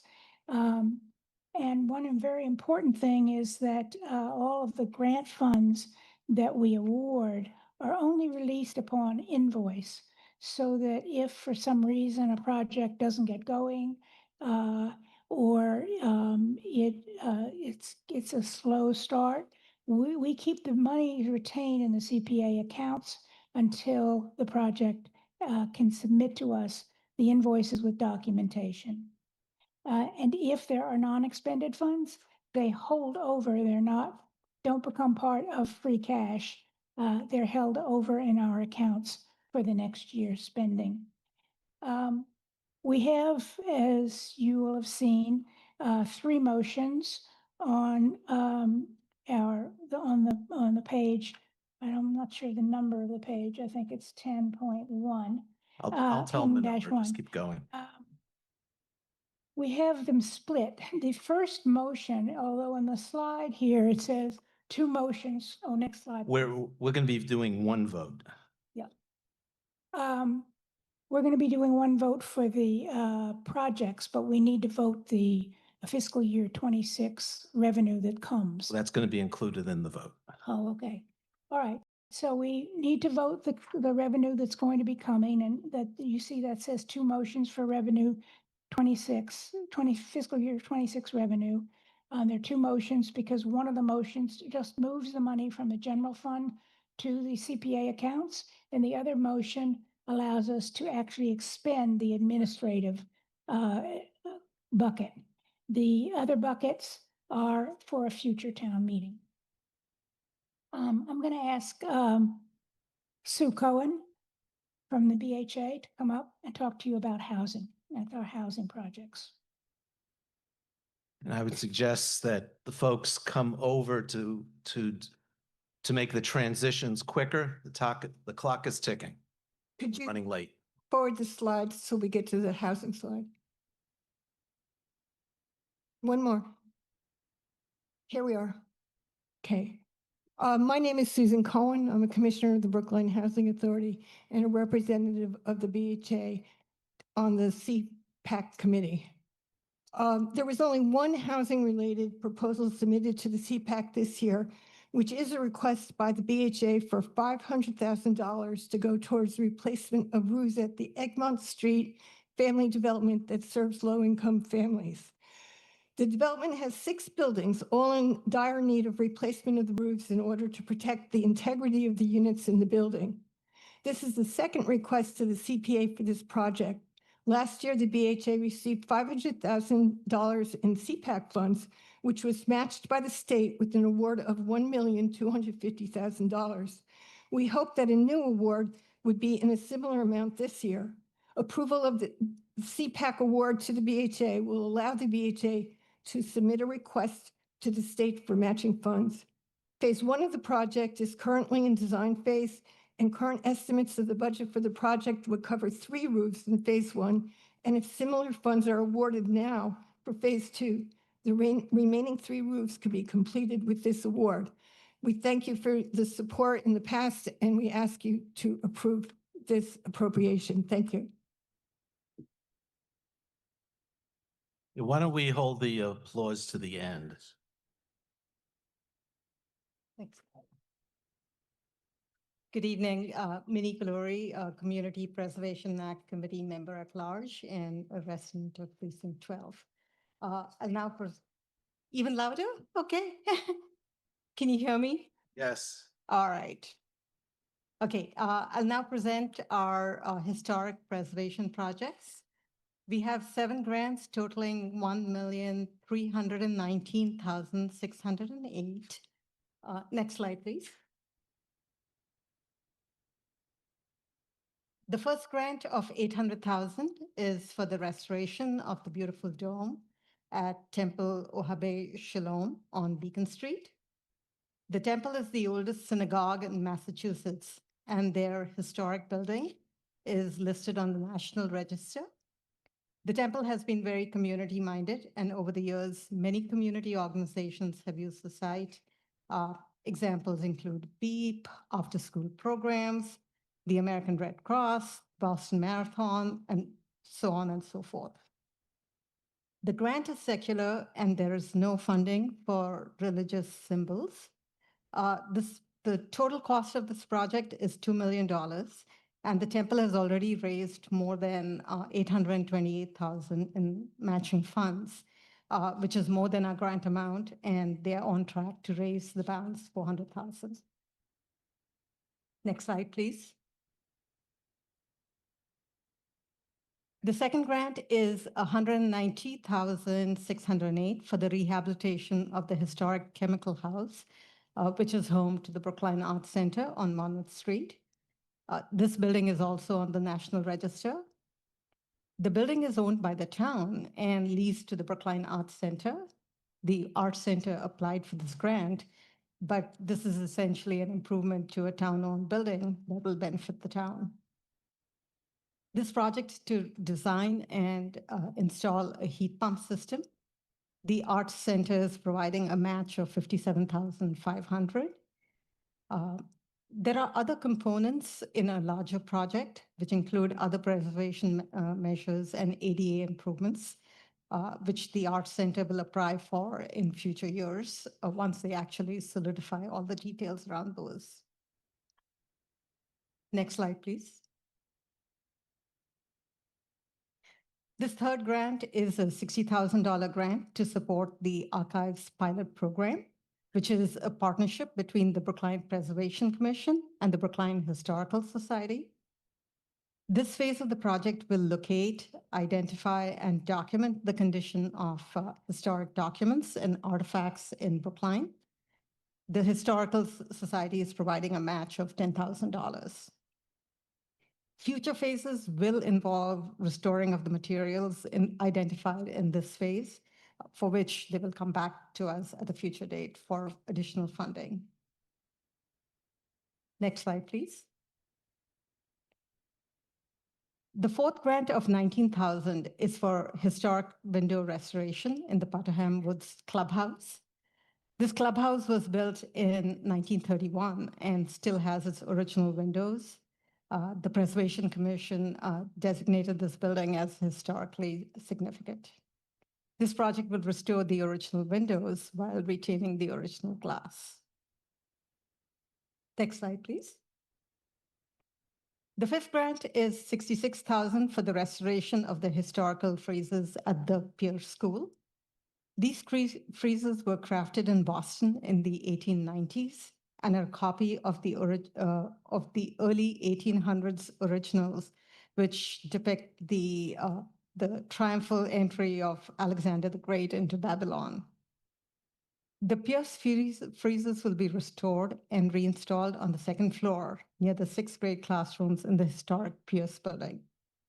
As you can see from the rendering on the screen, their placement high on the wall will mirror the traditional positioning of friezes in ancient Greece.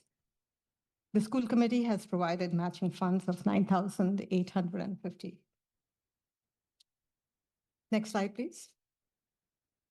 The sixth grant is $88,000 for the restoration of the Foster fence at the old burying ground near the intersection of Walnut and Chestnut Street.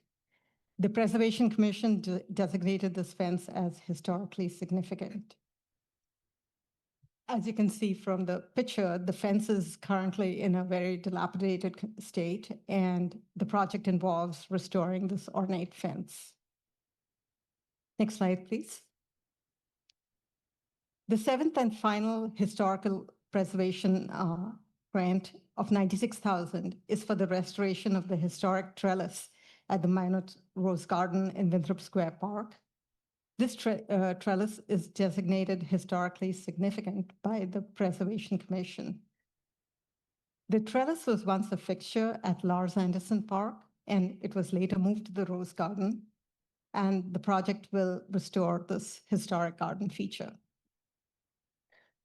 So in closing, these 7 historic preservation grants exemplify our commitment to safeguarding Brookline's cultural heritage. They demonstrate our dedication to fostering strong community partnerships and to leveraging significant matching funds. And now over to Clara Batchelor to go over the open space and recreation projects. Thank you.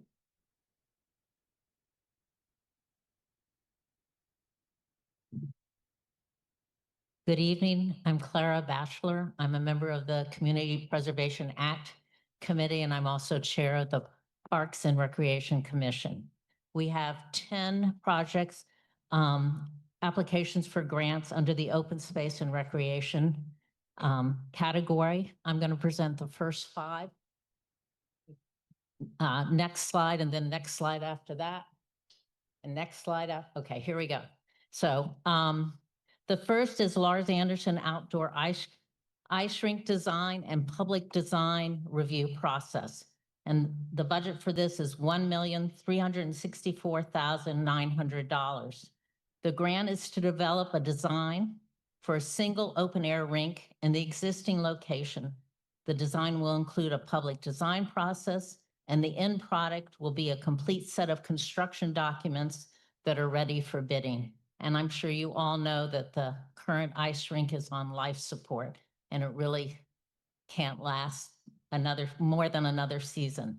There will be a committee of 7 individuals to serve on the design review committee. One of the 7 people will be a representative from the Preservation Commission, because we realize this is recreation, open space, and preservation.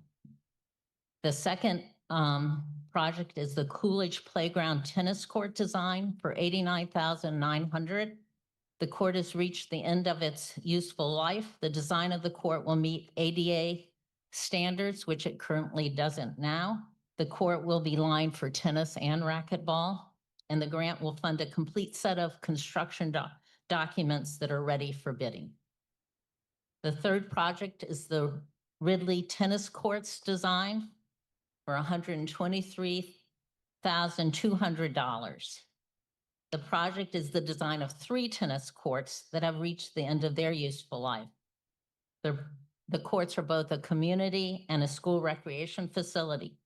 The design will include critical improvements to the subsurface drainage. There are a lot of subsurface drainage problems right now. The courts will be lined for tennis and racquetball, and the grant will fund a complete set of construction documents will be made that are ready for bidding. The fourth project is the community gardens at Elliott. I'm not going, you're going, thank you. The slides are progressing even though I didn't ask them to be. The community garden at Elliott Recreation Center for $43,600. The grant is for the design and construction. This one's for the construction as well, of 8 raised beds. 4 of the beds will be accessible. There's currently high demand for community gardens within our town. There's long waiting lists for the community gardens we do have. So this will serve a stated need. The 5th project is the Amory, thank you, Amory Woods Boardwalk Design and Construction for $564,020. Amory Woods, for those who you don't know it, is next to Amory Park and the Halls Pond Sanctuary. The grant is for the design and construction of an accessible boardwalk that will replace the existed rotted boardwalk. The new boardwalk will be elevated to keep it out of the water. The more water accumulates there than there used to be. The work will be done at the same time as the Amory Park Halls Pond restoration work. And now Sam will give you the next 5 projects.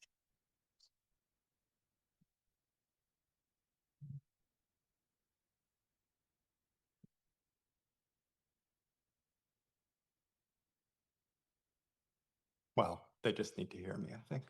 All right, I had a question about the Lars Anderson skating rink. Is now No, time? no.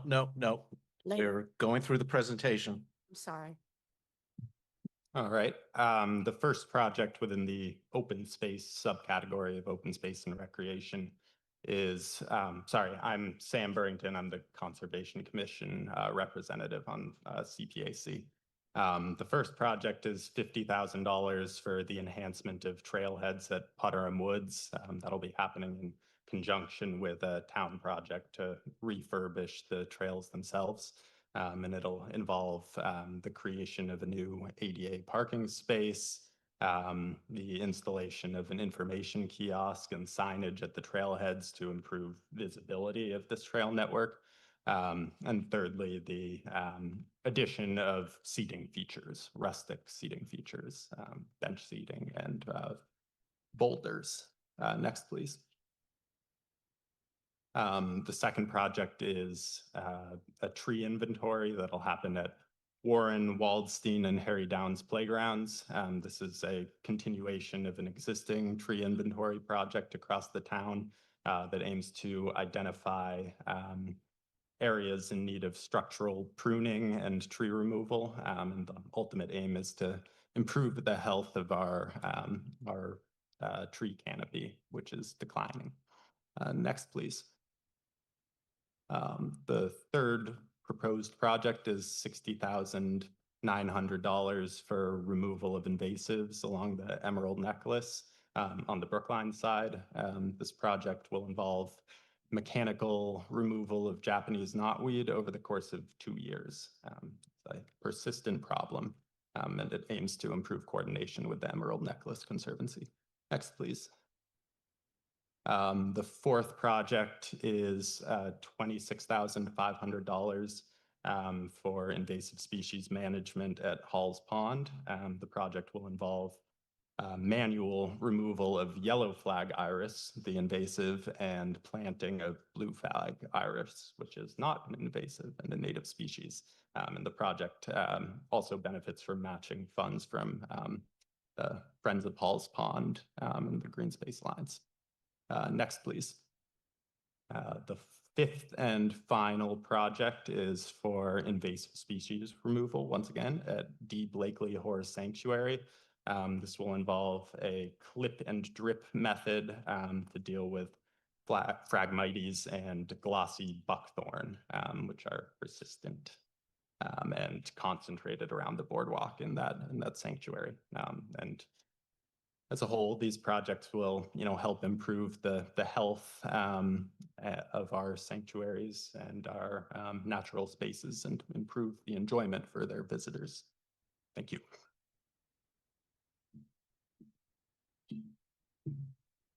And you should be getting ready to wrap up, right? Yes, I am. Thank you. So our total requests this year are for $4,537,602. You've seen how they break out: 500,000 for housing, 1.319 for historic preservation, 2.717 for open space and recreation. And we ask you to vote favorable action on these 18 proposals. Thank you very much. Thank you. And you came in with a minute left. Okay. Thank you. Let me tell you how we're going to proceed from here. We have the Select Board and Advisory Committee. I've got 4 people signed up to address specific projects. Then a question has been submitted in advance that I think is an important question by Mr. Toffel, and then we'll open the mics up for questions. Okay, so Mr. Van Scoyoc.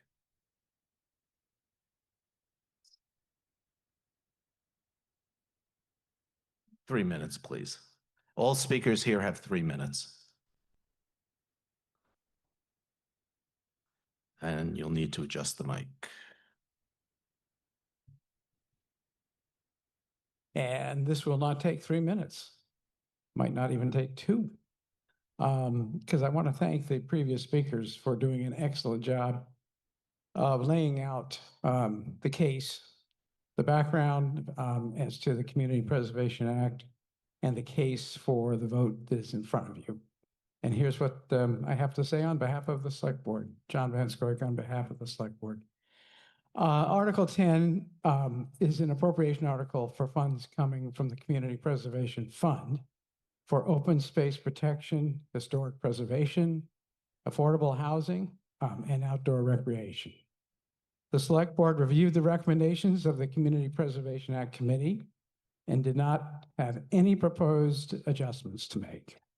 The board thanks the committee for their hard work over the past year, and a unanimous Select Board voted favorable action on the motion offered by the Community Preservation Act Committee. I want to just turn as I can right now and just say thank you personally. I think they've done a great job. Thank you. Mr. Buono. And Mr. Lynn Jones is next.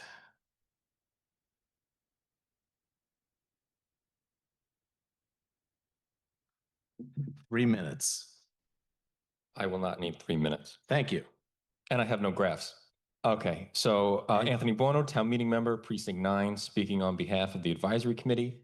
I rise to provide the report for the Advisory Committee on Warrant Article 10, which authorizes the Community Preservation Act Committee to disperse just over $4.5 million in funds to affordable housing, historic preservation, open spaces, and recreational projects. I wrote a ton of stuff. I don't need to say it.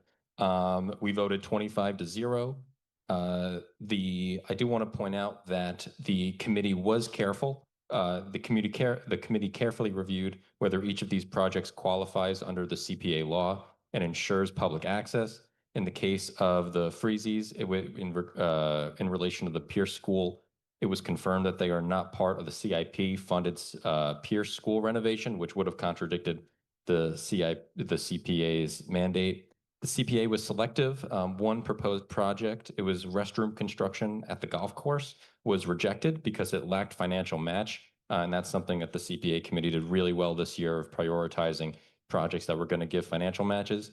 That then this restroom did not align with the CPA plan. This reflects a key principle that they should leverage the matching funds. They got $1.7 million in matching funds as total, which is really remarkable. Some raised concerns on the advisory committee about how these projects fit within the town's broader capital improvement plan. That's a very valid question. While CPA committee doesn't solicit proposals, so it can't like drive its plan, it does coordinate with departments and has developed a priority plan to, and the town administrator is working to prioritize the department heads to go to the CPA committee when there are relevant projects. That's really good. And then lastly, on a note of fiscal discipline, none of this money goes out the door automatically. All disbursements require signed agreements, documentation of expenses, and periodic progress reports that are made public quarterly. And if you don't spend the money, it gets rolled over. So yes, the advisory committee recommends favorable action on this warrant article unanimously. Thank you. Thank you, Mr. Lynn Jones. And Arissa Boyd is next.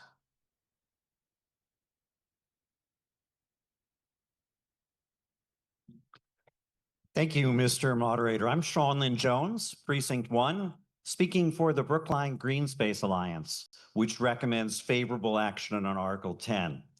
I won't run through all of the projects. You've heard detailed descriptions of all of them, but I want to talk about one in particular that came up earlier, the knotweed removal in Riverway Park. I think it was Ms. Perlman who asked a question and praised the town for doing such a great job removing knotweed. Well, if you want to continue to see that knotweed removed, vote for this warrant article because over $60,000 would be devoted to that purpose. I can also say that I serve on the Maintenance and Management Oversight Committee for the Muddy River Restoration Project with representatives of the Boston Parks Department and the Emerald Necklace Conservancy. I mentioned this project and said it would go forward if town meeting approved. And there was definitely a sentiment that they should keep up their end of the bargain and do work on the Boston side. So we're leading by example. Last year, when we discussed the CPA appropriation, there was a comment that it tended to fund mainly housing projects, and also a comment that in the future, the pendulum would shift and we would look at more parks and open space recreation projects. And that's happened, and we're glad to see that happen. But we recognize that every year the applications will be different and the community needs will be different as well. The second major point I'd like to make, though, about the open space and recreation projects and some of the preservation projects that are within parks, they really do reflect some of the preferences of our park friends groups. Groups like the Friends of the Old Burying Ground, the Friends of the Minot Rose Garden, Friends of Hall's Pond, which is providing matching funds, and the Friends of Lars Anderson Park that has a particular interest in the skating rink. So it's great to see that kind of coordination happening. I also want to thank the DPW's divisions of Parks and Open Space and Sustainability and Natural Resources. Because they did a great job, particularly Alexandra Vecchio, of developing these applications, of coordinating the CPA process with the CIP process, which isn't easy because they have different criteria and different deadlines. But the bottom line is we're using CPA funds for their intended purpose to cover projects that couldn't otherwise be funded through the CPA or the operating CIP or the operating budget. I'd like to finally thank the Brookline CPA committee for all of their hard work and their careful review of many CPA applications. Please join me in voting favorable action on Article 10. Thanks very much. Marissa Boyd, 3 minutes. She's remote. And Debbie Hatz is right after her. Good evening and thank you. My name is Arisa Boyd and I'm a town meeting member of Precinct 15 as well as a preservation commissioner. And I am also their representative for CPAC. However, I'm not speaking you tonight as a CPAC committee member, but I am going to express some from preservation as well as my own thoughts. This year's CPAC projects are all extremely well planned and I believe they will be of great benefit to the town. I'm especially encouraged by the increased number of applications for historic preservation projects, all of which I believe are of great significance to Brookline. I did want to clarify that Lars Anderson Ice Rink is not only funded as a recreation project by CPAC, but also partially as historic preservation. This is actually a very important distinction, especially considering the level of debate that's gone into this project over the last few years. The Preservation Commission discussed at length how to best partner with Parks and Rec on the Jack Karen rink at Lars, and I'm excited that that we are moving forward under historic preservation. And I believe that this will lead to a better working relationship and strengthen with Parks and Recreation Commission. So I've heard concerns about how the ice rink restoration and updating will be funded after the design has been completed. Because it's a historic preservation project, this creates the potential for many more grants that are targeted for historical preservation at the state level. And access to state grants is more important than ever in these uncertain times. I'd like to share a portion of a letter sent on May 22nd from the Preservation Commission to the Select Board. These are excerpts. The Preservation Commission fully supports the restoration and updating of the ice rink and pavilion, warming hut. Full involvement in the planning process was the basis of the Preservation Commission's October 17th support letter. And Lars Anderson Park and the ice rink and pavilion are located within a National Register district under the preservation restriction held by the Massachusetts Historical Commission. MHC holds the ultimate approval of any designs to restore and upgrade the ice rink and its building. As a certified local government, the Preservation Commission is a consulting partner of the Massachusetts Historical Commission and the body that holds and enforces the preservation restriction on the rink. Seconds. Thank you. I'm excited to work with my colleagues at Parks and Recreation and expect we will settle on a design quickly and economically so we can move to the most important part of which is restoration and actually reopening of this beloved rink. I hope that you will join me in favorable action for this year's CPAC projects. Thank you very much. Thank you. Debbie Hatz. I won't even try. I wouldn't even try it. Hi, Debbie Hatziel-Leftheriadis.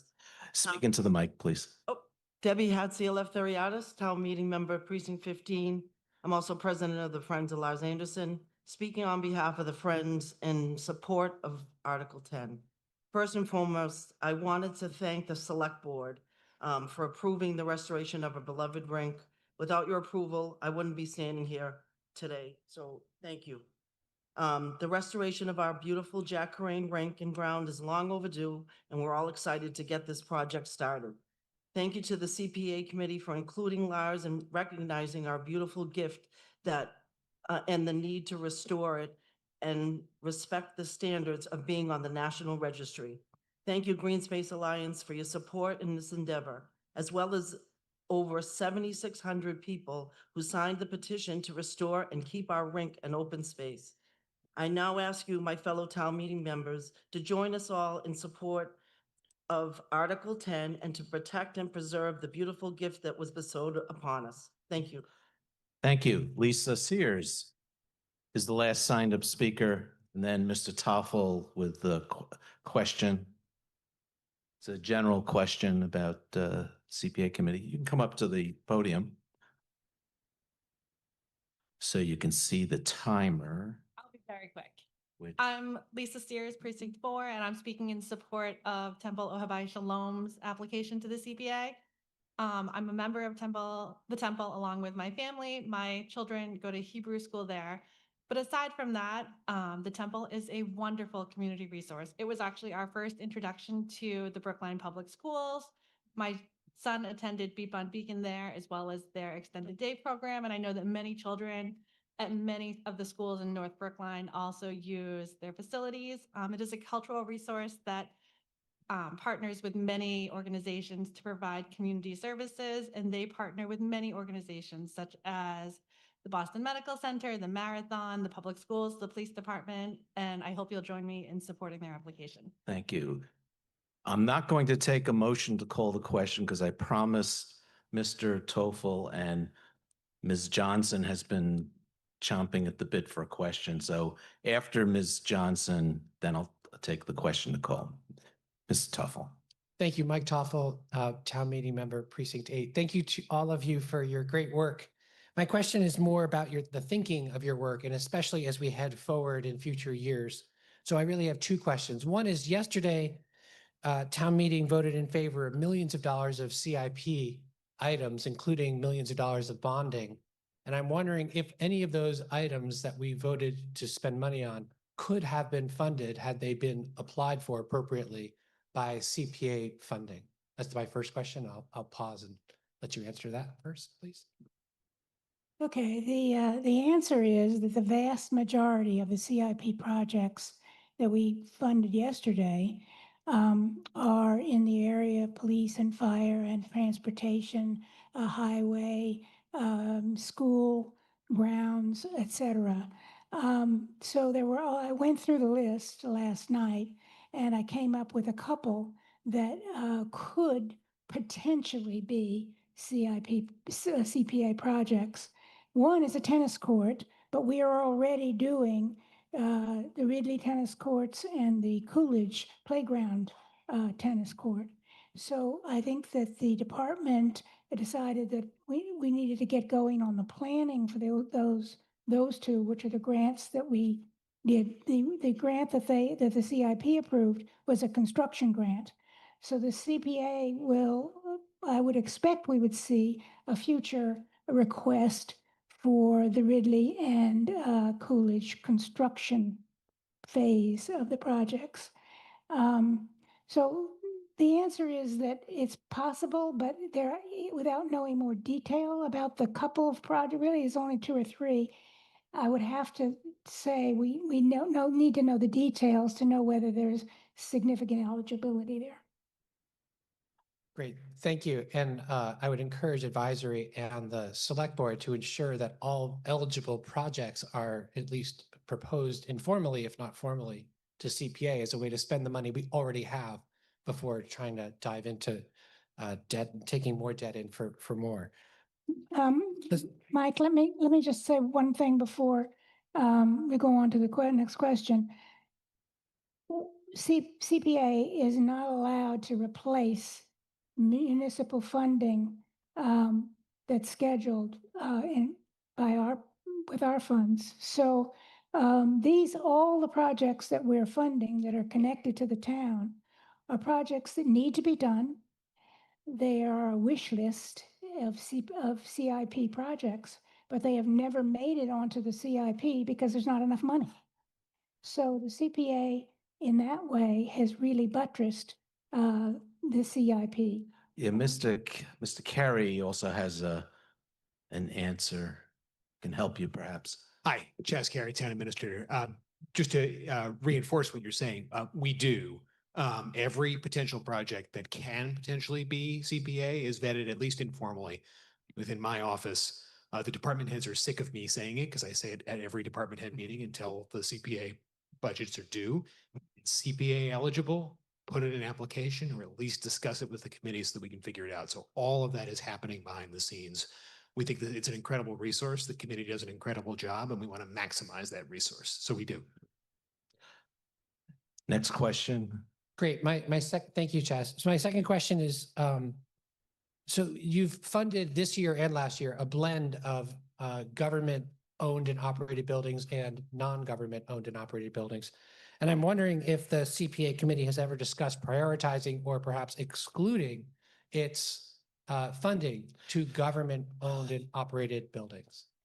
Well, we have not discussed that. And the reason we haven't discussed it is that as we understand the Community Preservation Act, which was promulgated by the legislature in September of 2000, it was designed to be not just a fund that could help cities and towns with capital projects. It was also intended to help community, which is why it's called the Community Preservation Act. It's intended to support community organizations. And last year, for instance, we funded 5 programs in housing, all of which were non-municipal entities. So this year we have a higher rate of municipal entities, but it's really a matter of what gets put before us as we've said before. You know, we don't go searching for the projects, they come to us. Ms. Johnson, now I had announced that I would be taking a question to call, that I would call the question after Ms. Johnson. So a bunch of folks have come up to the mic, so I'm still going to take the question to call. Yes, Anita Johnson, Precinct 8. I have a question about the Lars Anderson skating rink. I wonder why we want to spend all this money creating a new skating rink in such a difficult, ridiculous part of town that is not served by public transportation. Let me temper that a little bit.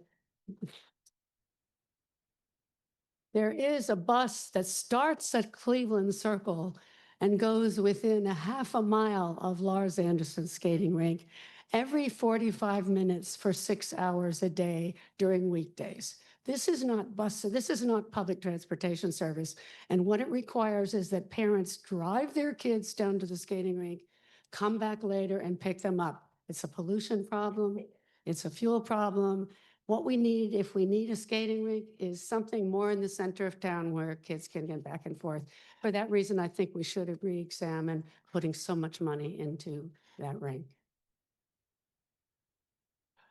I take that as a comment rather than a question. Point of personal privilege. Come to the mic, Mr. Gladstone. Scott Gladstone, town meeting member for Precinct 16, which is a precinct in the town of Brookline. And this skating rink won't actually even be in 16. It'll be in 15 or 14. Now, is this a point? I know what you're going to say, but is this a point of personal privilege? It is a point of personal privilege. So state it quickly. That there is a south part of the town, and this is a contribution on a facility that services the entire town, and the personal privilege is that it sounded like we were being severed away from the town as valuable consumers and contributors to the town who deserve to have an amenity that's already here. And if the problem is public transportation, let's improve that. I would all be for that. Okay, thank you. I announced that I would take a motion to terminate the question. Okay, so let's drop the vote. Oh, who's at the mic? I saw Amanda Zimmerman, Carolyn Thal. Jessica Stokes, Precinct 7. And I saw Mr. Heber. Okay, drop the vote, please. Oh, you did, okay. Nope, they have to restart it.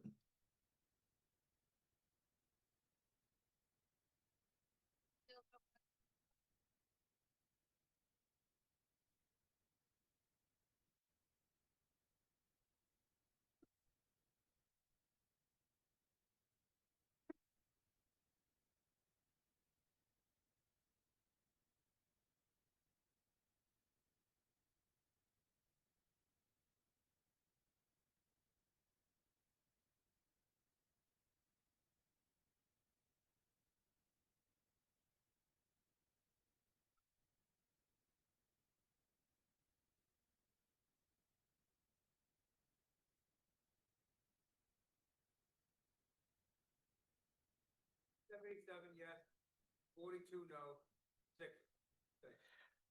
Motion passes 177 yes, 42 no, 6 abstentions. Ms. Fisher? Yes, Shira Fisher, Town Meeting Member Precinct 11. I wanted to make a motion if we could move 20 now before 14 and 15. I hope it'll be quick, and they have prom next Wednesday, so it was originally going to go in this slot, and we thought it would be later. I don't think so. This has been moved back and forth, and the folks for 15 have also. I understand. Can we try to make sure to get to 20 tonight? Because Yeah, yeah. prom next week. Well, that's up to town meeting, but we should get there. 20. We should get there. Okay, now we're ready to vote the main motion. So there are 3 motions that we're voting in omnibus fashion. And the motions are on pages 1019 to 1024. So this will authorize all of the CPA projects that we heard of, plus all the administrative stuff that's necessary. So a yes is to approve the CPA appropriation, and a no is not to, and this needs a majority vote. Are we ready? Okay, drop the vote.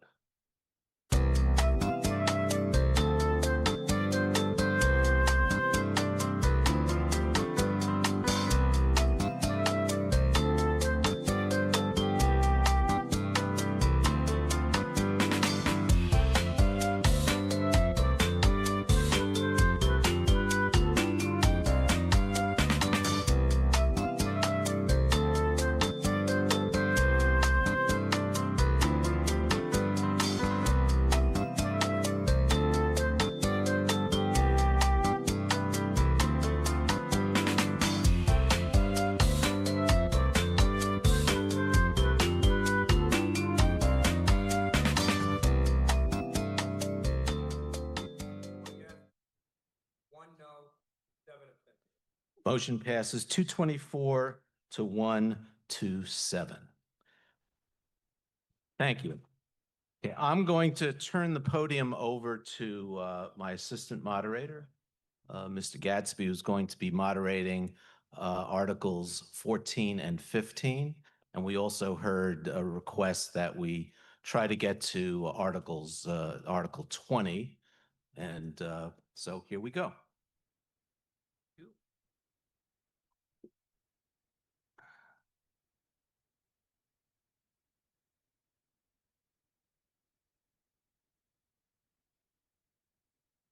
Thank you, Mr. Moderator.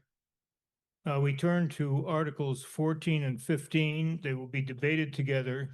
Each of them concerns applications for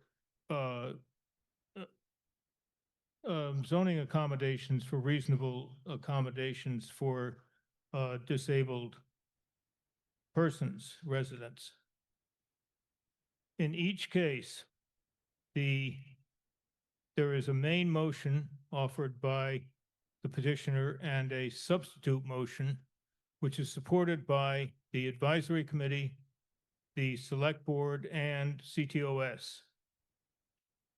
Under Article 14, the main motion, that of the petitioner, is found on the green supplement number 3, pages 1 to 4, moved by Mr. Englander, seconded by Ms. Vogt. The substitute motion is found on supplement 5, pages 1 to 7. It's moved by Mr. Penzel, seconded by Mr. Benka. Ultimately, the main motion that comes before you after the voting process, which I'll describe before we vote, requires a 2/3 vote. On Article 15, the main motion is found on supplement number 2, page 1. It's moved again by Mr. Englander and seconded by Ms. Vogt. The substitute motion is on the supplement number 4, pages 1 to 2, moved by Mr. Perlman, seconded by Mr. Doughty. It's a majority vote.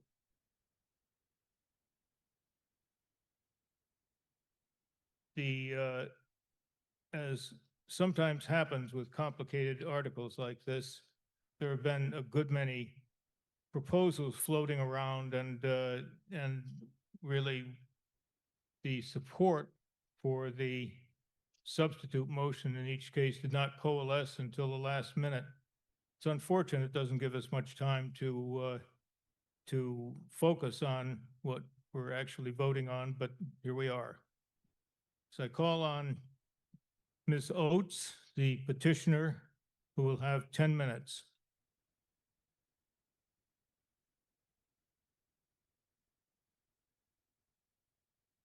Ms. Oates is joining us remotely.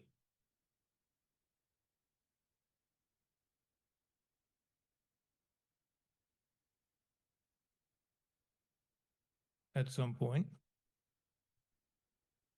Okay, there we go. Yeah, you're apparently. Thank you. I was stuck on mute. Thank you, Mr. Moderator and town meeting members. I'm Dawn Oates. I live in Precinct 1 and I'm a disability rights advocate. For more than a decade, I've helped marginalized individuals and families navigate injustice across healthcare, education, housing, recreation, and civil rights. I don't come to town meeting lightly. I come because after years of advocacy, I realized Brookline has a gaping hole in its zoning bylaws. There's no clear, fair, consistent, or lawful process for people with disabilities to request what federal law entitles them to. A reasonable accommodation in the form of zoning relief when building for accessibility is necessary. So I wrote one, and that's what warrant articles 14 and 15 are about. They're built on civil rights law, modeled after what the California Attorney General recommends to cities that want to comply with the law, and rooted in my lived experience and the lived experiences of many you may never hear from who deserve dignity and access, not just endurance. Tonight, I'm not going to talk about my personal experience because this isn't about me. No doubt you'll hear plenty of speculation and rumors about my family tonight. That's politics, but I'm going to go high on this one. Tonight, this is about the town of Brookline and all the residents with disabilities who were entitled to zoning relief under federal law and were wrongly denied. It's about board and committee members who don't know how to identify a reasonable accommodation request under the ADA or Fair Housing Act, or how to help someone asking for it. And it's about people in this room who may need one now or someday, but still don't realize that federal anti-discrimination laws require municipalities to grant relief from zoning when someone has a disability, the accommodation they request is related to it, and it's not an undue burden or fundamental alteration to the zoning program. That's it. It's a narrow legal framework designed to happen privately and interactively between the applicant and the town. For example, let's imagine you were newly diagnosed with Parkinson's or ALS, and you wanted to keep that sensitive information private, but you needed to plan home renovations ahead of losing mobility. In that case, you would make a request explaining what you need and why it's related to your disability, and that request would be confidential. The town must immediately engage in a good faith interactive process, not adversarial, not public, not subject to neighbor input. The legal test for people with disabilities is, are they disabled by legal definition? And is there a relationship between the disability and the requested accommodation? Is the request necessary? Not will you die without it, but it's the legal necessary. Is it necessary to provide an equal opportunity to use and enjoy a dwelling? And that dwelling is in the home of your choice. And is it reasonable? Again, not in your opinion reasonable, but by the legal definition of reasonable, meaning it causes no undue financial or administrative burden or fundamental alteration to the town zoning scheme. If those conditions are met, it must be granted, not debated, not rerouted into discretionary zoning processes, not negotiated. Are towns required to have a specific process? No, but they are required to meet the legal obligations, their legal obligations, under the ADA and Fair Housing Act. And ADA is Americans with Disabilities Act for those who don't know it. So why am I asking you to adopt the bylaw that I drafted instead of the substitute version? Because this is the only one that, when a request is granted, will remove unduly burdensome and onerous barriers that threaten to obstruct implementation of the accommodation, delay, expense, public scrutiny, discriminatory opposition, and more. Those barriers thrive with the substitute bylaws and with ad hoc procedures, the way Brookline has been doing it for years. The town has said that they can recall only 2 zoning reasonable accommodation requests in the history of Brookline in their collective memory. I know of more, and nearly all of them have gone sideways, delayed, appealed, denied. The only one that succeeded that I'm aware of did so because the applicant had kind and supportive neighbors. And you're going to hear more about that soon. That's not law, that's luck. And we shouldn't ask disabled residents to rely on luck to access their homes.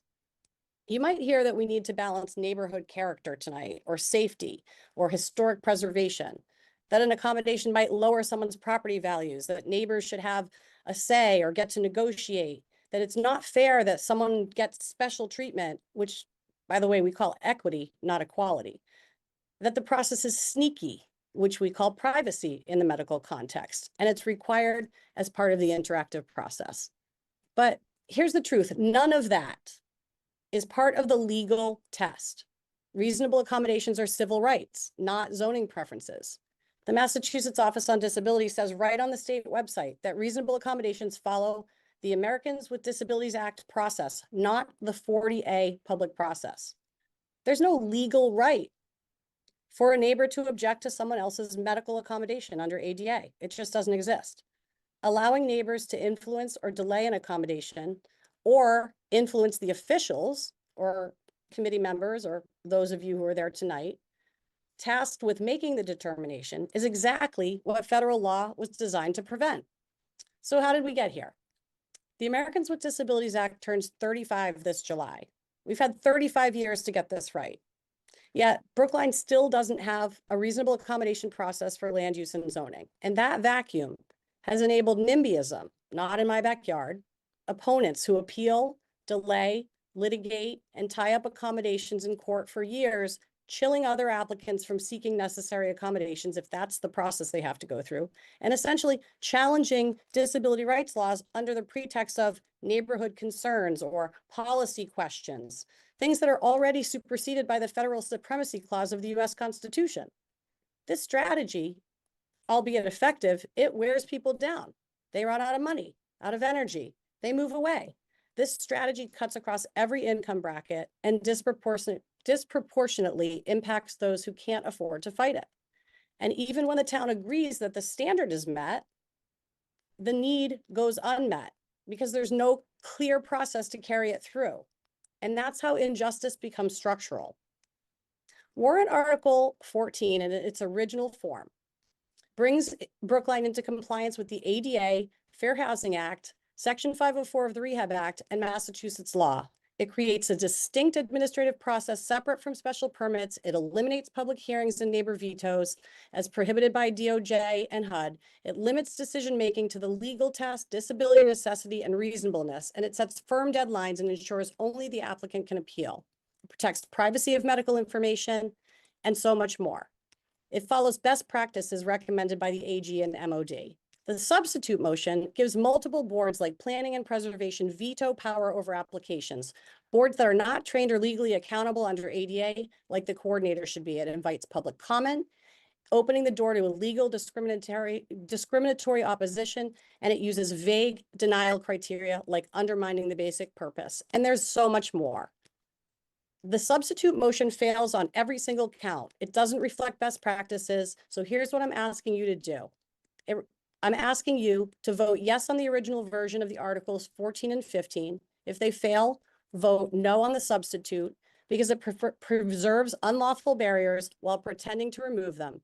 And if this takes more work to get it right, I'll be here because civil rights are not optional and neither is our responsibility to defend them. Thank you. Thank you. Okay. Let's do. Yeah, okay.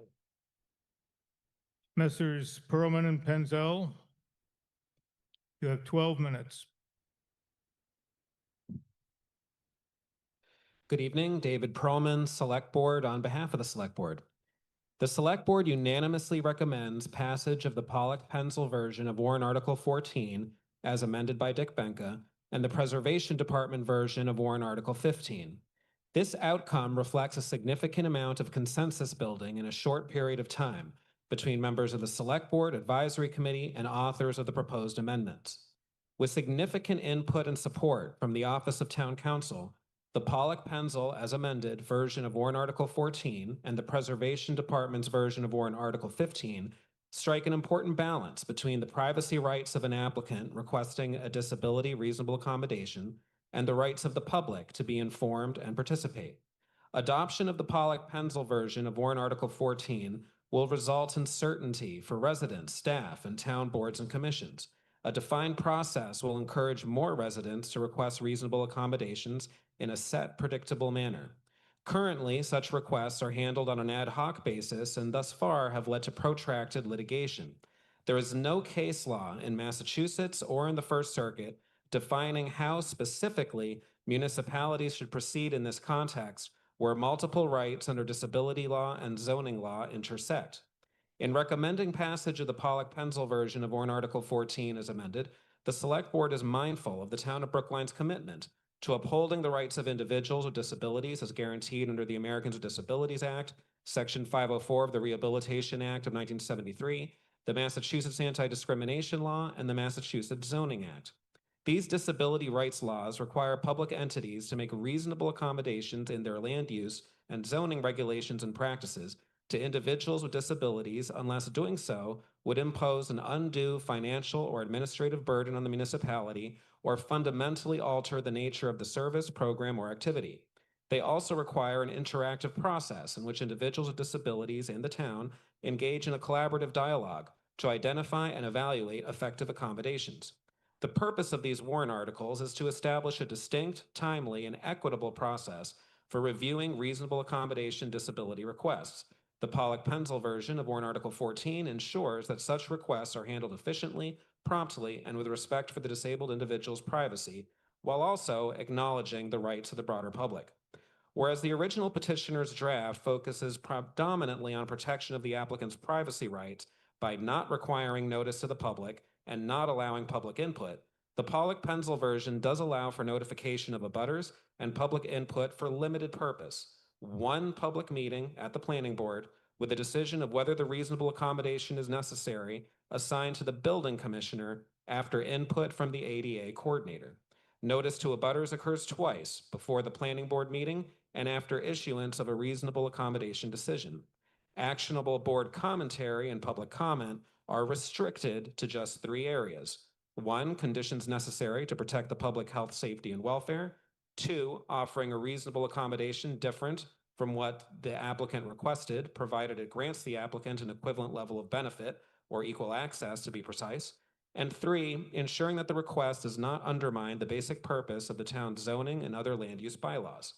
Distribution, if any, of the applicant's medical records is limited to the ADA coordinator and the building commissioner. The public will not have access to them, nor will they be discussed by any board or commission. While alternatives to the requested accommodation may be discussed, any board, commission, and the public are prohibited from raising issues relating to either the applicant's disability or whether a reasonable accommodation for the disability is necessary. The purpose of the publicly noticed planning board meeting would be not to disrupt or delay the reasonable accommodation from being implemented, but to review the designs of a proposed reasonable accommodation and consider ways to mitigate any negative impacts to abutters. If a modification was proposed, an interactive process with the applicant and representative of the planning board and planning department would then convene, and the building commissioner could approve the reasonable accommodation request either as initially requested or as modified to mitigate abutter or town impacts. The time frame for this decision would be within 60 days from receipt of the reasonable accommodation application, subject to temporary stays at the request of the applicant or in the event that more detailed information is requested. As with the original petitioner's warrant articles, this decision could be appealed to the Zoning Board of Appeals. However, only under the Pollock-Penzel version of Warrant Article 14 as amended would the Zoning Board of Appeals enjoy the benefit of a planning board recommendation, something which the ZBA has previously stated would be helpful when past reasonable accommodation requests have been brought before it. Warrant Article 15, more specifically, offers a revision to the general bylaw addressing the process to be pursued by the Preservation Commission if a reasonable accommodation request triggers the demolition process. In the context of a disability reasonable accommodation request, there would be an expedited process for determining historic significance. An administrative process would be used to review the accommodation and suggests mitigation measures to limit any negative impact on the historic fabric, while still ensuring that the accommodation needs of the applicant are met. The building commissioner would then be authorized to issue demolition permits earlier to applicants who have received reasonable accommodations for disabilities relating to buildings in accordance with the Americans with Disabilities Act, Section 504 of the Rehabilitation Act, and the Massachusetts Anti-Discrimination Law. Similar confidentiality precautions, as introduced in the Pollock-Pencil version of Warrant Article 14, are included under Warrant Article 15. Therefore, by a unanimous vote of 5-0, the Select Board recommends favorable action on the Pollock-Pencil version of Warrant Article 14. By a unanimous vote of 5-0, the Select Board recommends favorable action on Warrant Article 15 as amended by the Preservation Department. Thank you. Mr. Penzo?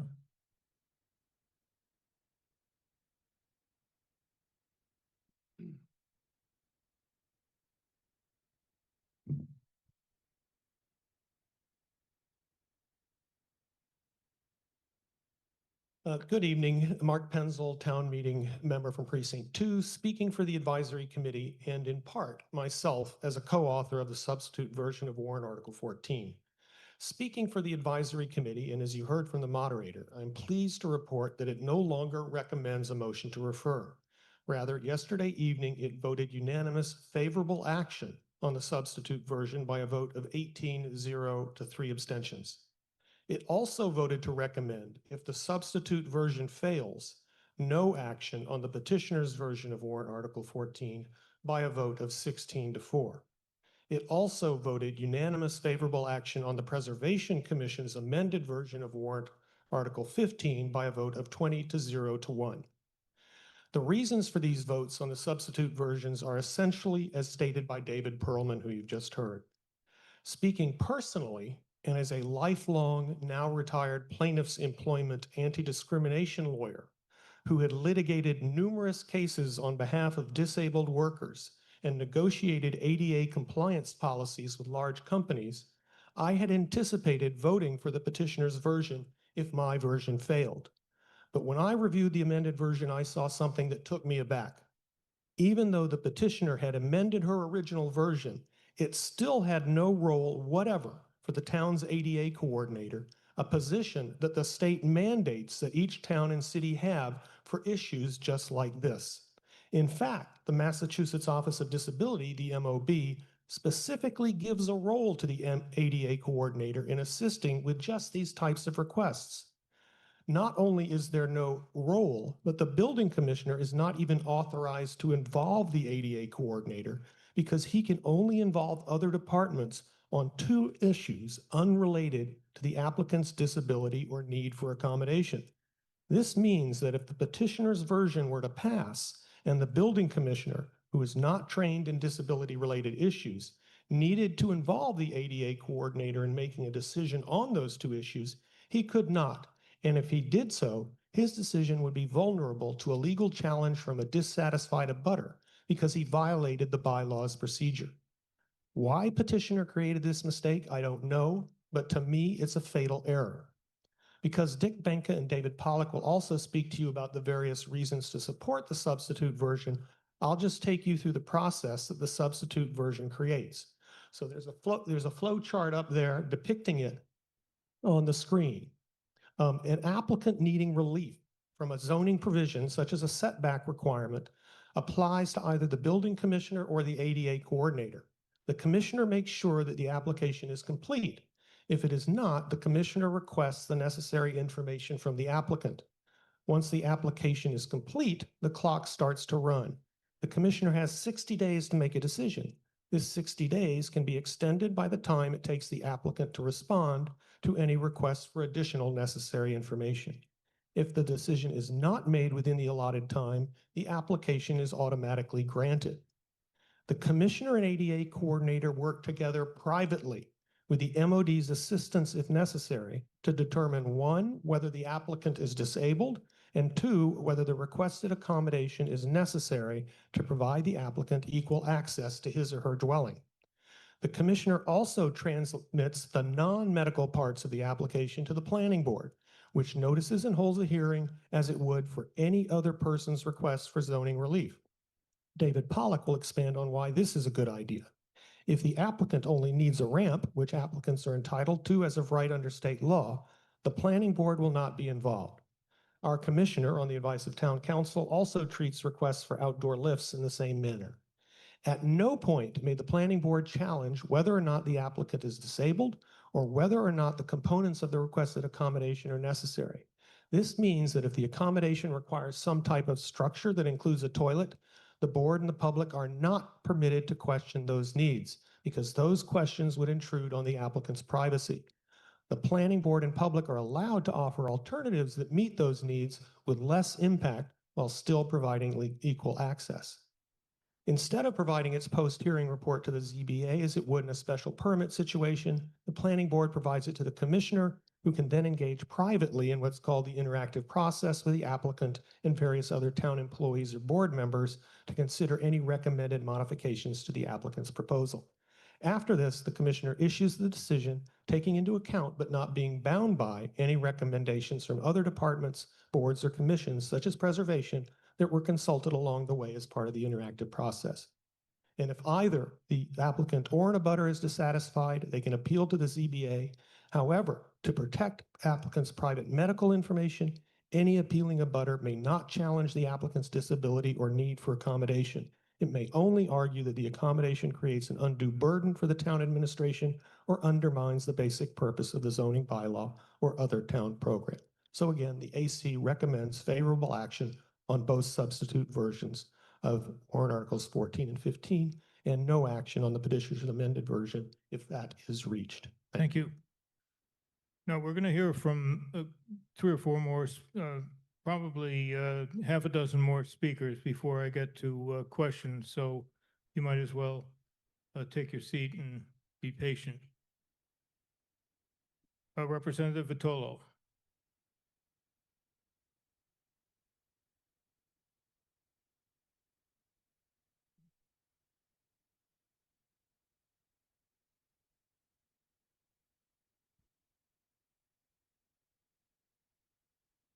I'm State Representative Tommy Vitolo, town meeting member at large. In my role at the State House, I've come to know many people with disabilities and some of the challenges they face. Some are purely a function of their difference in ability, but many are the consequences of decisions made by those in power, often without sufficient care or consideration for people with disabilities. Here are 3 things I know to be true. 1, people with disabilities and their families are entitled to privacy. 2, accommodation delayed is justice denied. And 3, best to err on the side of those deepest in struggle. The right to privacy is clear and well understood. The disability, the way in which it challenges the person in question, the accommodation that would alleviate or mitigate those challenges, those are not the business of the neighborhood nor the public at large. For that reason, No, I ask you to hold your applause until the speaker has concluded his remarks. Go ahead. and I'm going to ask for another 15 seconds back. For that reason, a public process is misplaced. Without knowing the disability, the specific challenges, or the mitigation, what on earth can the neighbor possibly have to offer? At best, absolutely nothing. At worst, go ahead and ask a person with a visibly apparent disability about all the ignorant, nasty, hateful nonsense they receive on the regular from a place of malice or ignorance. Does it mean that under this process, a neighbor won't find out about the modification until the proverbial bulldozer shows up? Under our zoning code today, building by right requires no notification of or process for the neighbors. In my opinion, building for the civil rights of the disabled shouldn't either. Right is right. I will be voting against the amendment because it includes a public process. The Oates motion calls for an administrative process whereby the building commissioner will include those with additional and relevant expertise to make an appropriate decision, ensuring that the established need of the person with disabilities is met safely, fairly, and privately, all the while guarding against any gaming of the system. I am also confident about the importance of timeliness.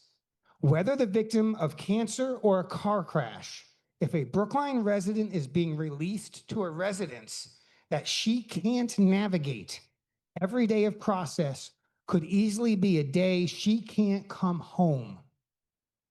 Therefore, the process we create must be safe, fair, and complete, and must be designed to be performed as quickly as possible within those requirements. I will be voting against the amendment because it requires additional calendar days that provide no benefit to the person with the disability, nor any value to the public. The Oates motion's administrative process achieves the same amount of oversight and protection in practice without additional dysfunctional hoops through which disabled persons are expected to jump.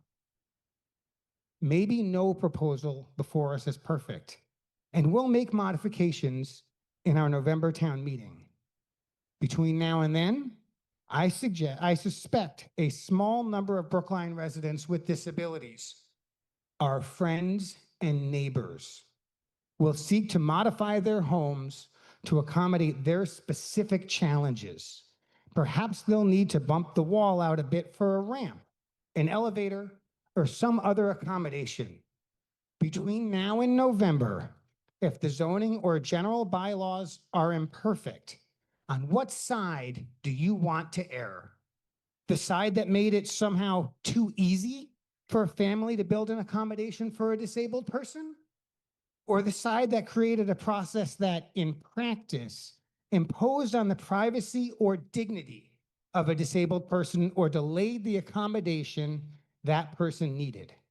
By favoring Oates, I'll err on the side of protecting the most vulnerable.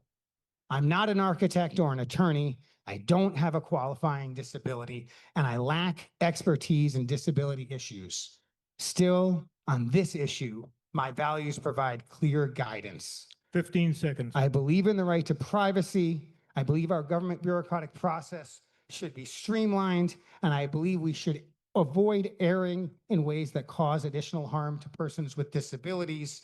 For these three reasons, on both Articles 14 and 15, I will be voting against any referral or amendment and will only vote yes on the Oates motion. Thank you for your time. Thank you, Mr. Benka. No, I'm not going to take questions or comments from the floor until we've heard from some more speakers who've signed up ahead of time. Mr. Benka. Thank you. Dick Benka, Town Meeting Member, Precinct 14, former member of the Select Board and the Brookline Commission on Disability, current member of the Committee on Town Organization and Structure. I can report that CTO&S has voted to support the substitute motions under Articles 14 and 15 that are also supported by a consensus of the Select Board and the Advisory Committee. CTO&S also voted to recommend no action on petitioner's version of Article 14, should that remain the main motion. Speaking for myself, I became involved because I was startled by the explicit effort of Article 14 to negate any public process. Unfortunately, that attack on transparency is even more intense in petitioner's motion now before you. In that motion, the building commissioner, historically having expertise in construction or the trades to enforce public safety under the building code, rather than disability law expertise, would have absolute discretion to decide reasonable accommodation requests, no matter how significantly they might contravene existing zoning requirements. The town's ADA coordinator would not be called on for guidance. The building commissioner could totally ignore any comments from town departments, boards, or commissions. There would be no public meetings or hearings. there would be no notice to abutters or town meeting members. To the contrary, information submitted in support of a request, quote, shall not be made available for public inspection, unquote. The only right to appeal would be given to the applicant.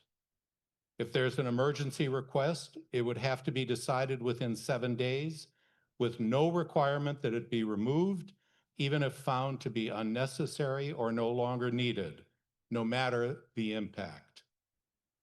The petitioner's current motion is even more one-sided than the original Article 14. Now, even if boards or commissions were asked to comment, they could only make limited comments on the accommodation as originally requested by the applicant. They could not suggest an alternative modification that could provide equal access, no matter how intrusive the original request. This is directly contrary to the Massachusetts Commission on Disabilities' explicit guidance addressed to planning boards and zoning boards of appeals. Quote, during the course of your hearings, you may ask about alternatives that might meet the person's needs. You do not have to approve the exact modification requested if an alternative would provide equal access. The consensus substitute motion under Article 14, in contrast, accords with federal and state legal decisions and guidance. The Massachusetts Attorney General cites the federal court decision in Oxford House, Inc. versus City of Virginia Beach, Virginia, which states, quote, the Fair Housing Act protects handicapped individuals from discrimination. More particularly, Congress is presumed to have known that public hearings are procedural prerequisites for zoning variances or conditional uses. If Congress had intended to exempt handicapped persons from participation in the usual procedural requirements of the zoning process, it could have done so expressly. So too the joint statement of the Department of Housing and Urban Development and the Department of Justice, quote, courts have decided that land use or zoning code procedures should ordinarily be followed. And finally, the Massachusetts Office on Disability Guidance, informing members of planning boards and zoning boards of appeals what they need to determine, quote, in the course of their hearings. Petitioner has relied on a few Attorney General decisions striking public hearing or open meeting requirements from zoning bylaws. But the fact is those decisions involve the discriminatory imposition of the requirements. Quoting from those decisions, singling out disabled persons for a public hearing is facially discriminatory. The requirements, quote, imposed burdens on disabled persons that are not imposed on other land use applicants, and they thus facially discriminate against disabled persons. But there is nothing in the consensus substitute motions that discriminates against individuals with disabilities. To the contrary, those individuals are granted explicit assistance, privacy as provided by federal and state law, a more expedited procedure, and fewer hearings, in contrast to the procedures imposed on individuals without disabilities seeking a special permit or a variance. Please support the consensus substitute motions on 14 and 15. Thank you. Thank you, Ms. Vogt. Ms. Vogt?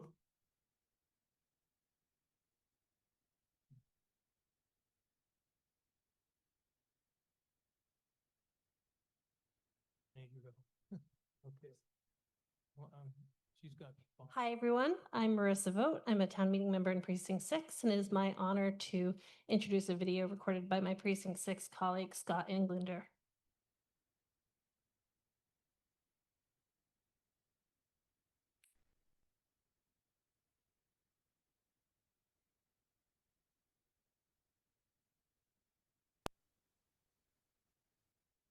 Good evening. I'm Scott Englander, Town Meeting Precinct 6. Many of you have heard me speak before this body on topics like energy, sustainability, and transportation. Tonight, I'll talk about something I haven't spoken about here, civil rights. I want to tell you about my extraordinary stepson, Sandro Bruni. Sandro attended Pierce School and graduated from Brookline High in 2020. A proud Brookline warrior in football and wrestling, he was co-captain of his wrestling team and a Massachusetts Division I champion. He continued wrestling at Ohio Wesleyan until his senior year, when he was diagnosed with a rare aggressive spinal cord tumor. After multiple surgeries, Sandro was left paralyzed from the chest down. At the end of his 3.5-month hospitalization, my wife and I had to act quickly to make our 1880 home, the home he'd grown up in, wheelchair accessible. The only feasible solution was to reconfigure our front porch with a vertical platform lift just a few feet from the sidewalk. Under Brookline zoning bylaw, the lift, unlike a ramp, was not allowed by right. But the building commissioner, using narrow administrative review criteria, issued a building permit promptly. That decision was both legally sound and morally right, and it saved us from needless delay and unnecessary anguish during a medical crisis. Under the current zoning bylaw, that outcome wasn't guaranteed. We could have been subjected to a lengthy public approval process. We could have been forced to disclose private medical details in open hearings. We could have waited years or given up entirely. A family just a few blocks from ours wasn't so lucky. What happened to them, being denied a timely accommodation by the ZBA because of neighborhood opposition to an accommodation they desperately needed, was a violation of their civil rights under the Fair Housing Act. Federal law is clear. What matters is whether a person has a disability, whether the requested accommodation relates to that disability, and whether granting it would fundamentally alter the town's program or service or impose an undue burden on the town. Those are determinations that designated staff can and should make without public hearings, delays, or neighborhood opposition. Even executive session doesn't prevent public comment or opposition, so the proposed substitute bylaw neither complies with federal law nor protects the privacy or dignity of disabled residents. After his injury, Sandro advocated for people with spinal cord injuries and often spoke about how before the ADA, someone like him could be trapped in their home or out of it. Last September, Sandro joined the Pedestrian Advisory Committee to audit the walkability of streets around Washington Square. He used his wheelchair to highlight real-world barriers. It exhausted him, but he showed up to help others. If he were still alive, Sandro would be speaking to you tonight. But he passed away in March at the age of 23, just 18 months after the surgery that paralyzed him. So do it for Sandro and all those like him who are still waiting. Please vote no on referral, no on substitute motions, and yes on the main motion for both Articles 14 and 15. Thank you. Thank you. Mr. Sainer, Paul Sainer, he's joining us remotely. No, he's good 3 minutes. 3.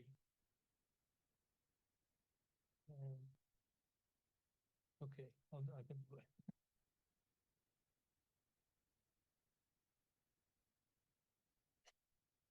Are you with us, Mr. Sainer?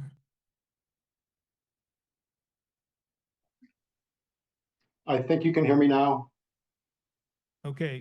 Yeah, my apologies. Paul Sainer, Precinct 13, with professional experience in zoning and disability, the latter as the former Massachusetts Commissioner for the Blind. We need to pass a reasonable accommodation zoning article tonight. It is the law. It's a fundamental right of equal access, starting with one's home. As you've heard, Land Court a year ago advised the town to construct a bylaw after the Oates family endured without conclusion their application going back to 2021. I'd like to thank Ms. Oates for advancing this discussion tonight. I'd also like to thank the town meeting members that worked really closely with staff over the last couple of months to come up with an alternative proposal after 18 public meetings across 7 boards. The select board motion for Article 14, when an application is received, first requires that the disability status and the associated need be reviewed confidentially by the town's regionally well-regarded ADA coordinator, which regrettably Ms. Oates entirely cut out of her process, which, as Marcus explained, creates vulnerability upon an appeal. Secondly, it's an efficient process. It's an administrative review. Ms. Oates is incorrect. The Planning Board and the Preservation Commission have no veto power. The decision is exclusively in the hands of our building commissioner, and it does not require any disabled applicant to go to the ZBA and incur legal costs associated with that. Thirdly, it is punctual. It's 60 days, not 30, assuming there's no stay of information flow. But importantly, the planning board public meeting has been added to provide limited technical advice to the decision maker, the building commissioner, and is in lieu of an exclusively sequestered process, which is what Oates has proposed, and again, I think creates vulnerability upon appeal. On the preservation side, I am no preservationist. However, a grounds for appeal would be the town fundamentally altering its land use program, blowing off the Preservation Commission entirely, could be used in an appeal. And therefore, I think the solution is quite eloquent for the building commissioner to lift the stay once a reasonable accommodation has been granted under 14. So I believe that the substitute motion, which I urge you vote as the main motion, is the most practical alternative for those of us that are disabled, since it looks forward and potentially makes it less appealable. I urge favorable action on the revised motion and town meeting then adopting it. Thank you very much.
give him a second. Right now, you touched the second down on here.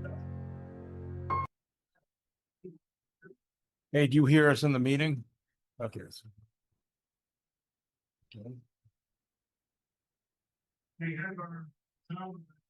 No, we don't. No, we don't. No.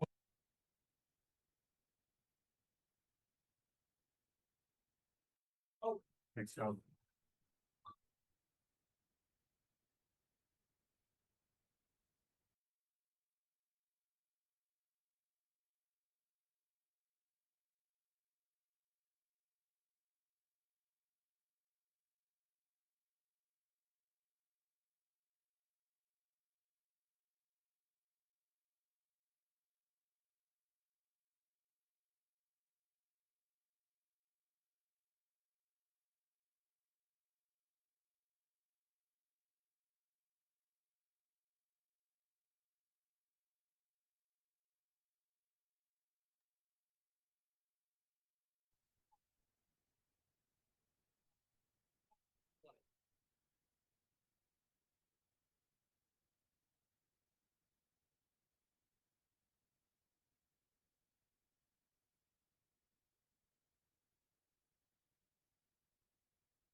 This is another test.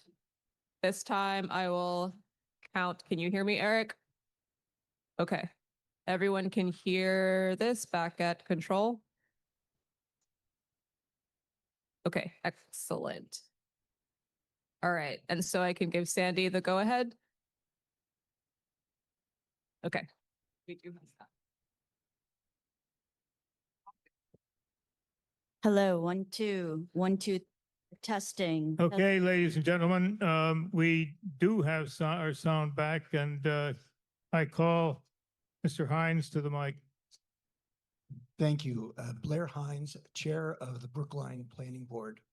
And we held a hearing to review the original article, and the Planning Board was very much in support for the need for a zoning change to create a process.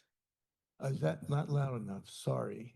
I'll start to say the Planning Board was very much in support for the need to have a zoning change to create a process for accommodations for persons with disabilities.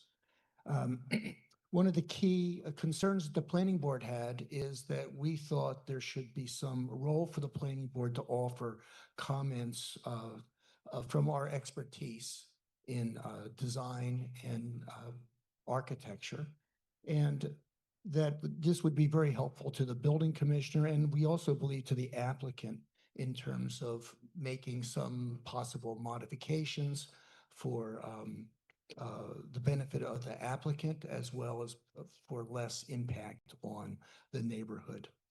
We ended up referring the article on because we couldn't make any of those changes.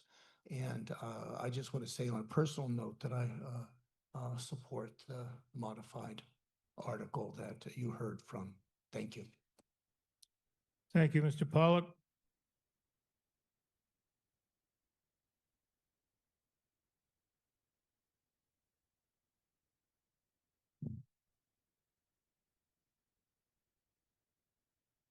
Good evening. David Pollock, Precinct 11 Town Meeting Member and Chair of the Advisory Committee's Land Use, Zoning, and Sustainability Subcommittee, but speaking here for myself. The substitute version of this zoning amendment provides a middle ground approach to reasonable accommodation in relation to zoning requirements that is almost entirely private, with the exception of one public meeting of the Planning Board.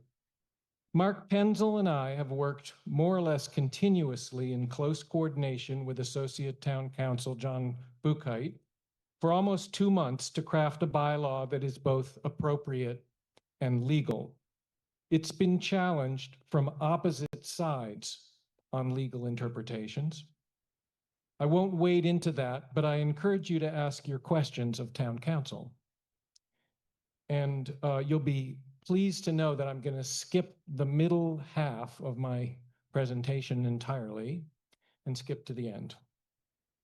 My goal and Mark Penzel's in recommending this process that I just walked you through for about the 5th time, but you've heard about it, is focused on 2 benefits to the applicant for reasonable accommodation rather than any desire to favor abutters or maintain something resembling the conventional zoning relief process. First, we believe that the expertise of the planning board in reviewing sufficiently documented design proposals should lead to better design outcomes that will smooth the way toward implementation of the accommodation. And second, we believe that transparency and the opportunity for public awareness of and opportunity to comment on projects that will deviate from zoning expectations will decrease the likelihood of challenges and lawsuits that would interfere with the fulfillment of the applicant's need. And for these reasons, I ask you to vote in favor of the substitute motion and also vote in favor of enacting zoning article 9.14. Thank you. Thank you, Mr. Warren. Thank you, Mr. Moderator. I have a quick question for town council. If nothing, I understand it's a 2/3 vote this evening to pass 14. If we were not able to achieve a 2/3 vote on either article, my understanding is that the select board has the ability to adopt this as a policy, some version of this, and that would put a procedure in place which would be compliant with the law. Yes, that is correct. Okay, thank you. Thank you. Yes, you've been very patient. Thank you. My name is Bonnie Bastian, Precinct 5. So my question has changed multiple times since I've been up here because it's been a little emotional listening to all of these comments. First, I want to say that our ADA coordinator is a woman. She was referred to as a man in the initial comments and the initial statements. Her name is Sarah Kaplan, and she's amazing. She's an incredible resource, and we're so lucky to have her. And the fact that it doesn't seem to be known that she is a woman makes me think that she may not have been consulted here, which is a little disturbing. Could you get to your questions, please, Ms. Bastian? Almost there. Mr. Penzel? As somebody may have, it's.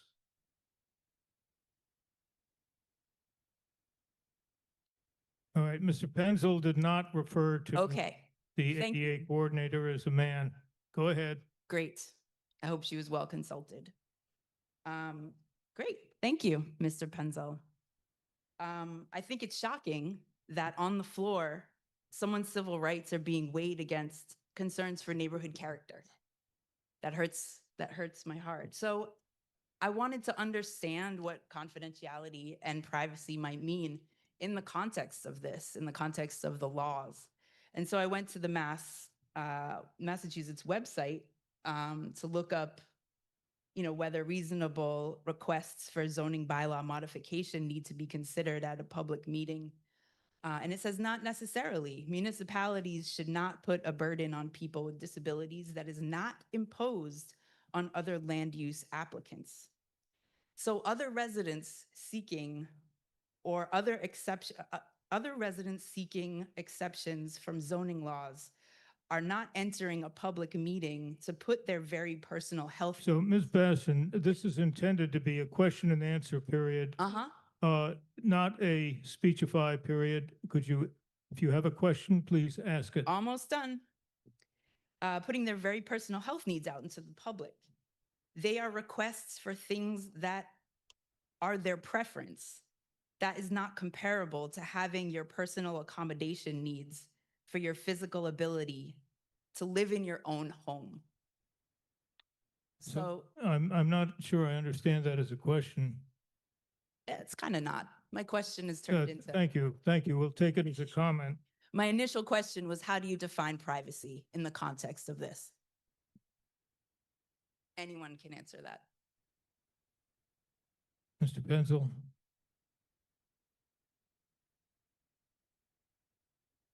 So in the context of these reasonable accommodation requests, I define privacy as keeping the medical records of the applicant private. For instance, if someone is in a wheelchair, that's generally going to be publicly known. But why they're in a wheelchair and what the consequences and medical sequelae of being in a wheelchair mean, that's something that's private. So these medical and what needs for accommodation may flow from all of that, that's private as well. So that is going to be handled privately by the, you can shake your head no, but this is, you may not want to believe it, but that's how this article is drafted. Okay, well, you may not agree with the privacy, but that's how this article is drafted to protect that information from public scrutiny. Thank you. Thank you. Yes.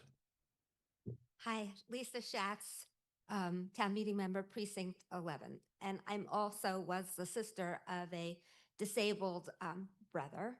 And I want to know if we could, if someone, official, could encourage the neighbors to say to the family, how can we help?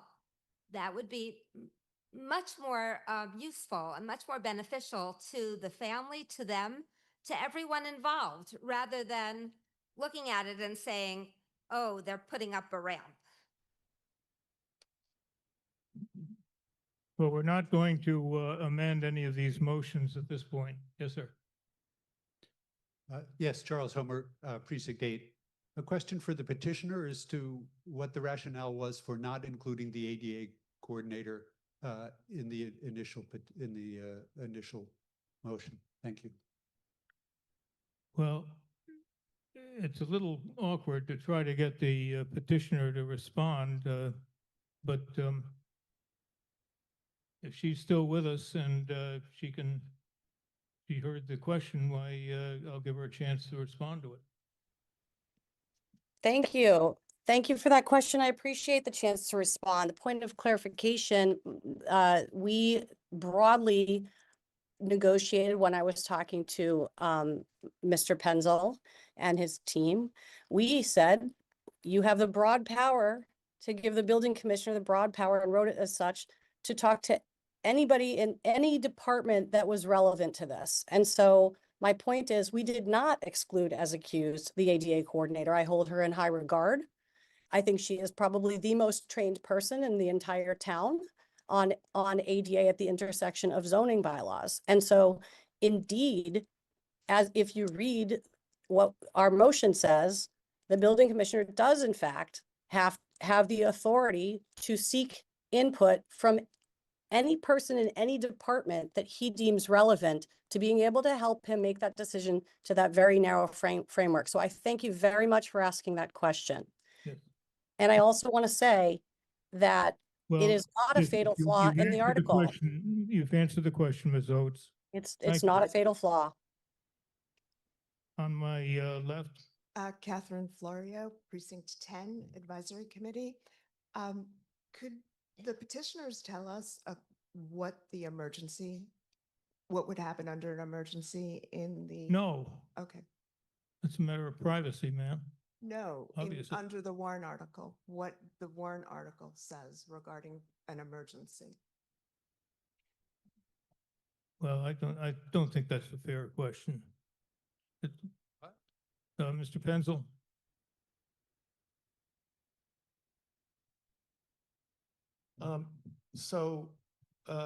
Previous speaker mentioned, coming home quickly, and both articles have emergency provisions. So the substitute version has a provision that if there's an emergency, the building commissioner has to move quickly on that and can grant a reasonable accommodation. But it will then be subject to review afterwards in case it has been, if further time and review shows that it was mistakenly granted. The petitioner's version has no such provision like that.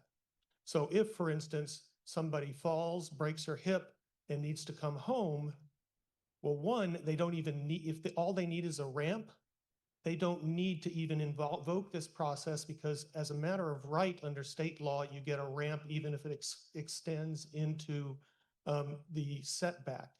And our building commissioner, in the case of Sandro, interpreted that to also apply to lifts. So that's why that process was not even invoked. Just so in emergency situations, if it's something like a ramp or anything like that, or even if it's something more, it can be done very quickly. Thank you. Yes, ma'am. Hi, Wendy Friedman, Precinct 5. So my question. Who are you? Oh, I just said Wendy Friedman, Precinct 5. Sorry, speak louder. One of my concerns when I read this petition was about additional costs. So I haven't watched a lot of design review boards and zoning meetings, but I've watched enough to see that there's often recommendations that are discussed and suggestions and requests that don't seem to have a discussion with them around the cost of the changes being asked for. And I know that there's a line in here with under other requirements that says measures to reduce the impact on surrounding uses where such measures do not constitute an unreasonable financial burden.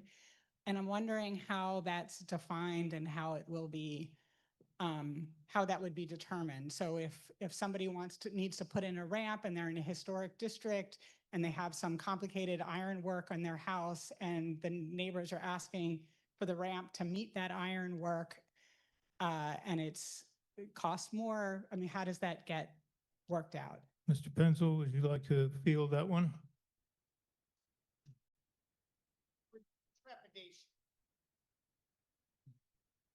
This is about the fourth time that you have asked the petitioner of an amendment to answer general questions, which to me feels like a fourth and fifth bite of the same apple. Surely he could be asking town council or some other party who is not the filer of one of the motions to answer the question. That is a very fair point, Mr. Vitolo. So I'll call on town council. Thank you again, John Buchheit, Associate Town Council, Office of Town Council. There isn't an expansion on on the financial impact. I think this would be something that would be in the discretion of the building commissioner, fully understanding the circumstances and not obviously wanting to impose any kind of undue financial burden on the applicant. Thank you. Yes, sir. David Lescouillet, town meeting member, Precinct 11.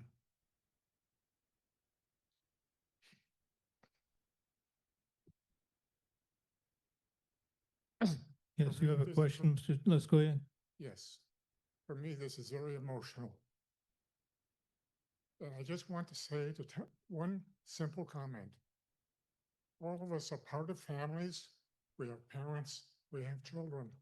And you can, without warning, be exactly in the kind of situation that you've heard about from the petitioner.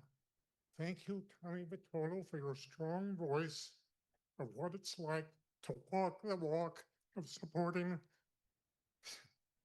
an extremely disabled member of your family. These consensus warrant articles is nonsense. Vote for the petitioner's motion. We gotta be tough. We have to stick with the civil rights. When we came home, the last thing we were able to do was deal with the town. We had so much on our hands, and just put yourself in those shoes when you decide to vote. Thank you. Thank you, sir.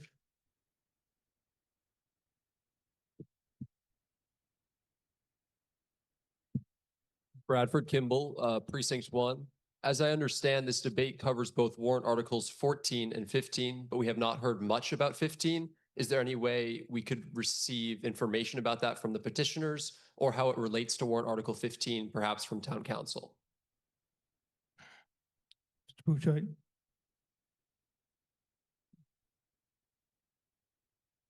So warrant article 15 allows the building commissioner to grant the reasonable accommodation for the demo delay bylaw. And there is a truncated process that occurs in a very short period of time. Under warrant article 14, all boards and commissions are required to act within 45 days, and the process will certainly occur in that day.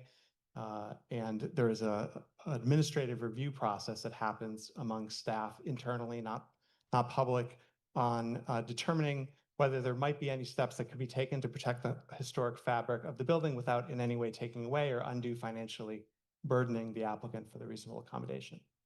Thank you. Thank you. Yes, sir. Well, I will hear from one more question, please. I could make this one easy. Connor Sheehan, Precinct 10. There's two sides to this issue. Main motion, trying to prevent undue harm to people with disabilities.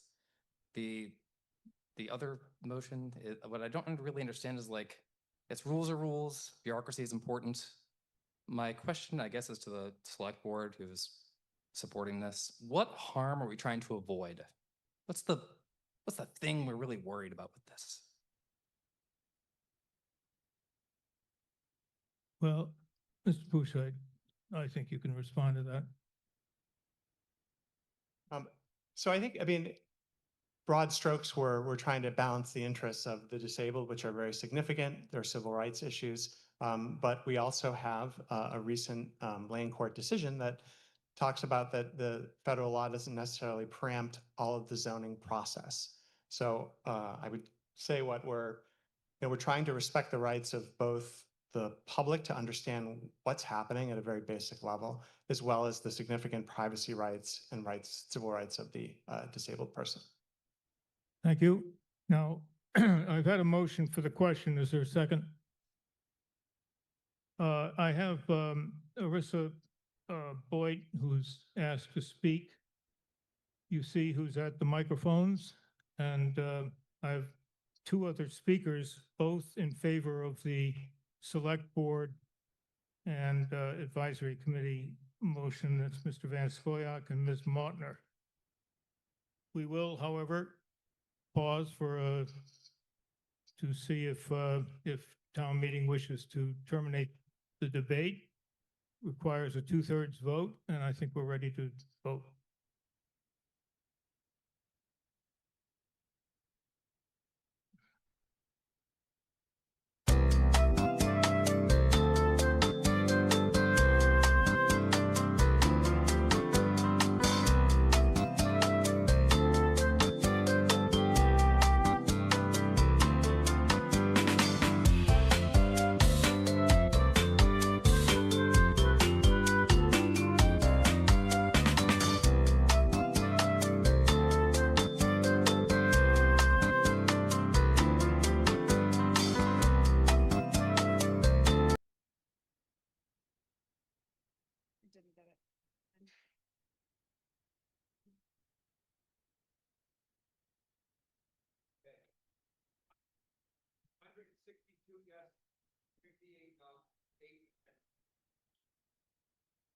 Motion carries by a vote of 162 in favor, 58 opposed, and 8 abstentions. We know Mr. Rosenthal has a point of order. Better be good, Marty. It's 10:30.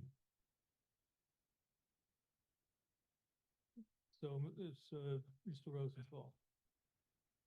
You have to unmute yourself, Mr. Rosenthal. Oh, sorry, I did unmute, but I didn't do it Okay, twice. we can hear you. Go ahead. Thanks. Marty Rosenthal, Precinct 9. I don't know if I spaced out for 20 seconds, but I did not hear an answer to the question about Article 15, and maybe everyone else heard it. I did see, I think it was town council that took the mic, but anyway, that's my point of order. It seemed like a legitimate question, and maybe I missed the answer in the last hour. I'm not entirely certain what your point of order is or what to do about it, but we're going to proceed to a vote. We first vote on Article 14. The first motion before you will be the substitute motion of the advisory committee and the select board. If that passes by a majority vote, it becomes the main motion, and you will vote on it again when it requires a 2/3 vote for passage. If the substitute motion fails to get a majority vote, then we vote on the petitioner's main motion. Is that perfectly clear? Thank you. All right, this is on the substitute motion on supplement 5, pages 1 to 7, the advisory committee and select board and CTOS motion. All right, you can start the vote.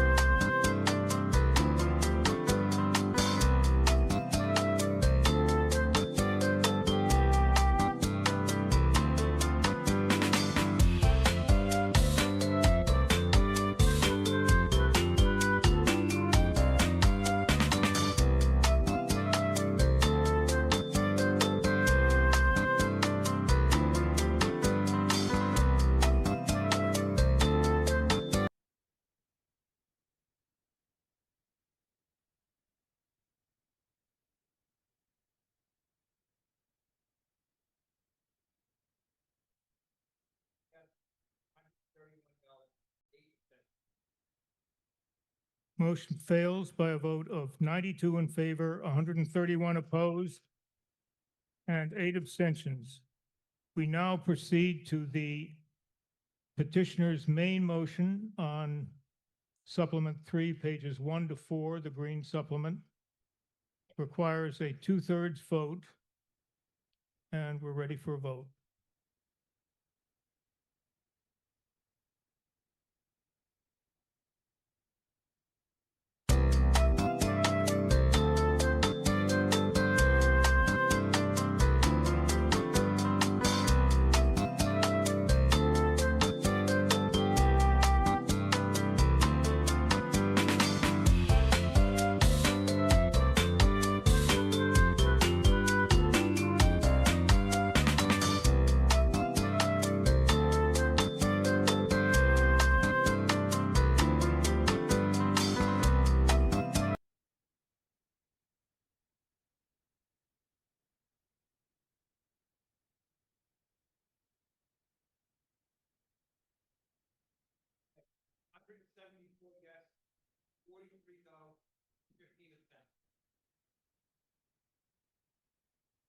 Motion carries by a vote of 174, please. 174 in favor, 43 opposed, and 15 abstentions. We now proceed to Article 15. I need to confer for a moment with Mr. Buchheit. If the petitioner's article motion on 14 passes, do we still consider the select board substitute motion under 15?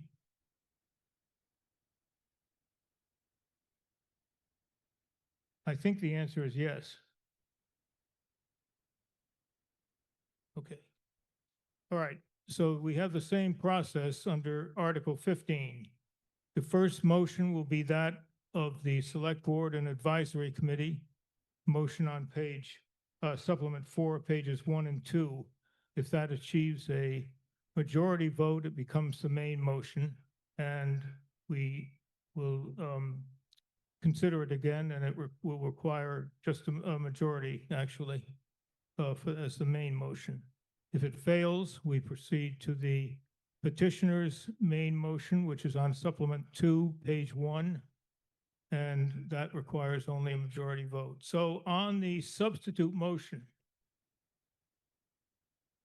those, if you favor that, it becomes the main motion. If you don't, we go to the petitioner's motion. You can start the vote.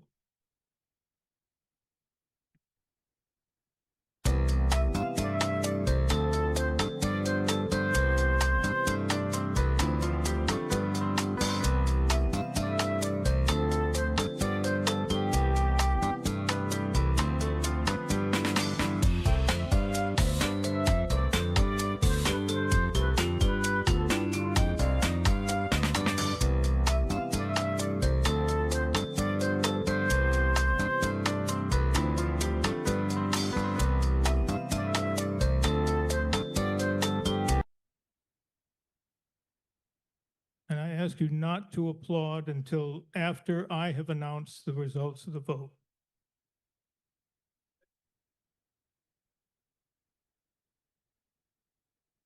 How many abstentions?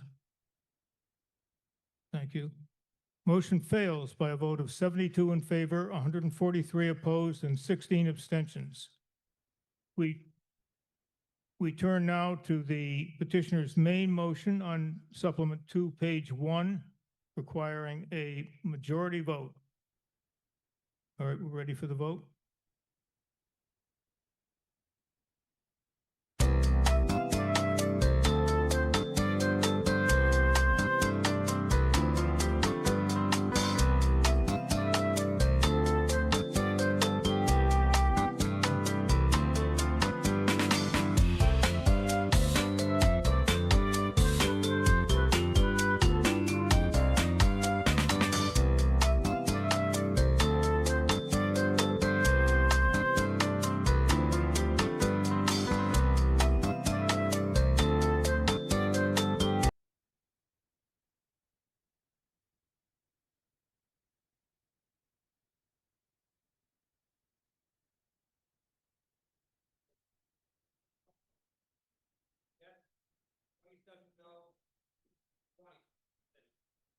Motion carries by a vote of 188 in favor, 27 opposed, and 20 abstentions.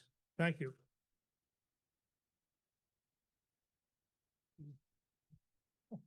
Thank you, Mr. Assistant Moderator. Just, I'm told there's a correction on the substitute motion, yes, under Article 14, and it's 152.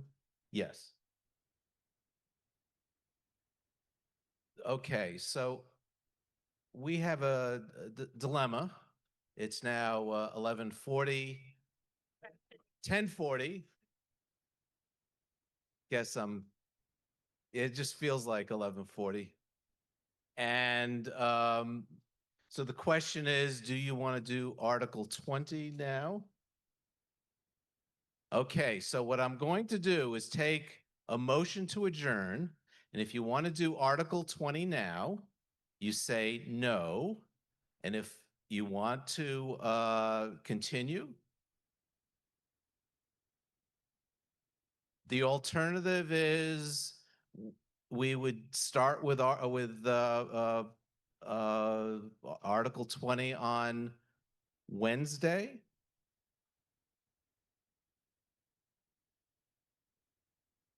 Then, okay, then first new business. Okay, and can they do it on Thursday?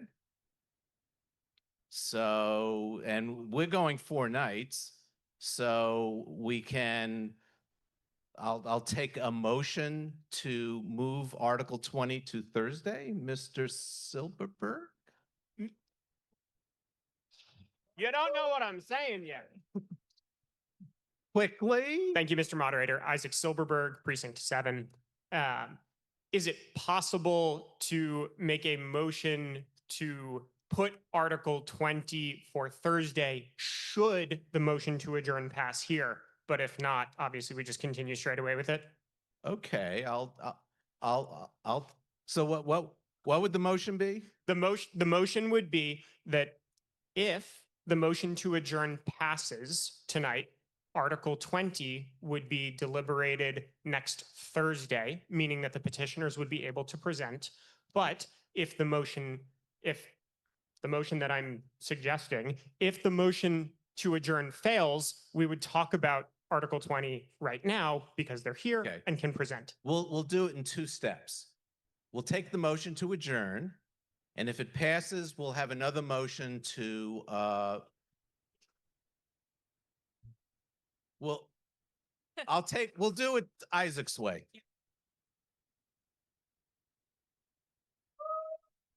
No. Mr. Moderator? Yes.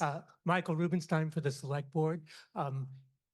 Can we take the motion to adjourn tonight and then as the first order of business on Wednesday, make the motion to move Article 20 to Thursday. Why not? Let's make the decision tonight. So everybody knows what Mr. they're Moderator. doing. So, Mr. Silverberg, state the motion because I don't understand it. The motion that I am suggesting, if you vote yes on this motion, the following would occur. If you vote to not adjourn tonight, i.e. to continue right now, we would talk about Article 20. However, if you vote to adjourn tonight, that means that we would deliberate on Article 20 on Thursday. That gets around the fact that if we adjourn, we can't consider the motion on when to do it because we would have adjourned. Mr. Moderator? Yes, Mr. Burstein. Michael Burstein, Precinct 12. Are you going to help us get out of this dilemma? I suggest a combined motion. Can we not combine these two things into one motion that says that we both, because Isaac's motion requires the second adjourning motion. Obviously, his is one motion. Oh, you got it as one motion, Isaac? Yeah. Did I miss that? I apologize. It's one motion, right? However, the moderator thinks that what I suggested can be done, I'll take it. Thank you. So the motion is to adjourn and no. Yes. No. Sure. Yes. Adjourn and hear Article 20 on Thursday. And if you vote no, we're doing it tonight. Adjourn an Article 20 on Thursday. That's the motion. So if you want to talk about it tonight, vote no. And if you want to talk about it on Thursday and be done tonight, vote yes. And it would be the first new business on Thursday.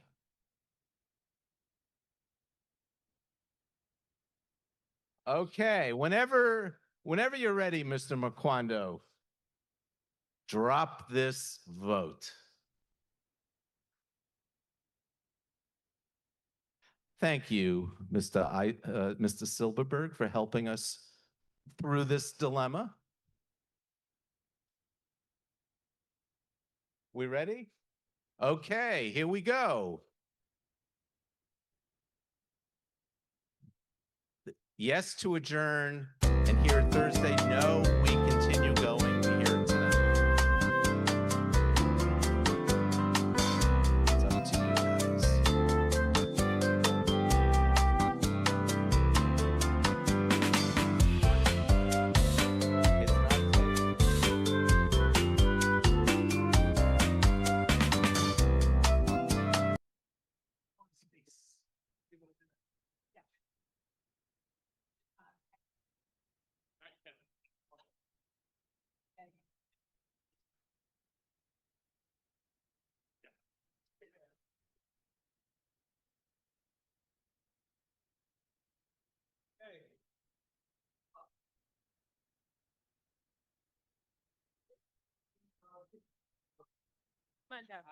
Well, the motion fails, so we are staying.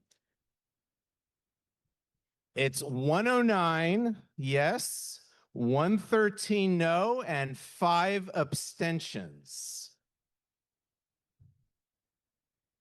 Okay, here we go.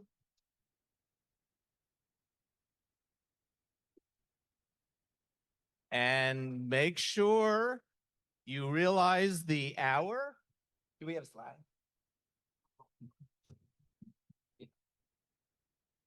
Who's slide?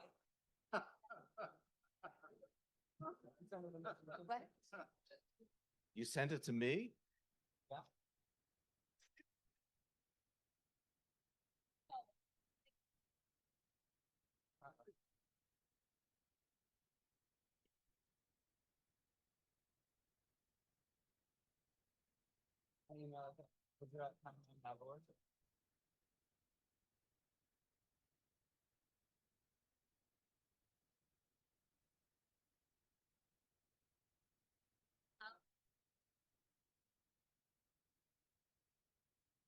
I think it was under the.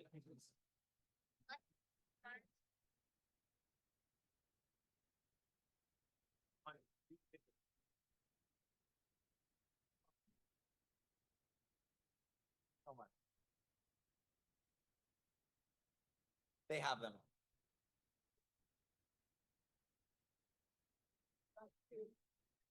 Go team.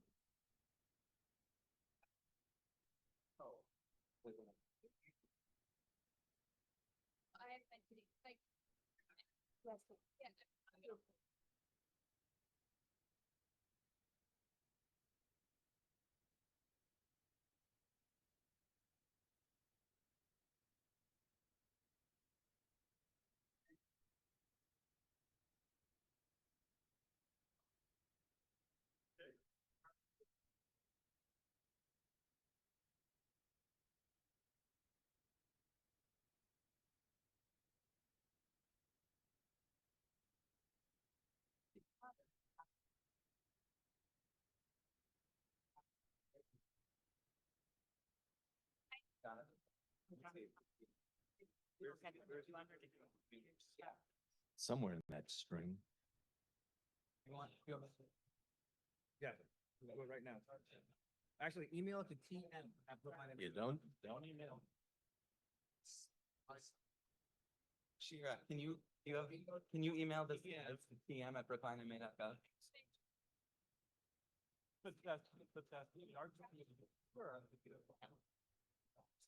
Don't knock. Yeah. That's not bad. Just really what's all TM at brooklinemma.gov. Splitting here. Yeah. We had a little technical problem. The petitioners that sent their presentation to me, which is a mistake. TM at brooklinemma.gov. Sure. Did you get it?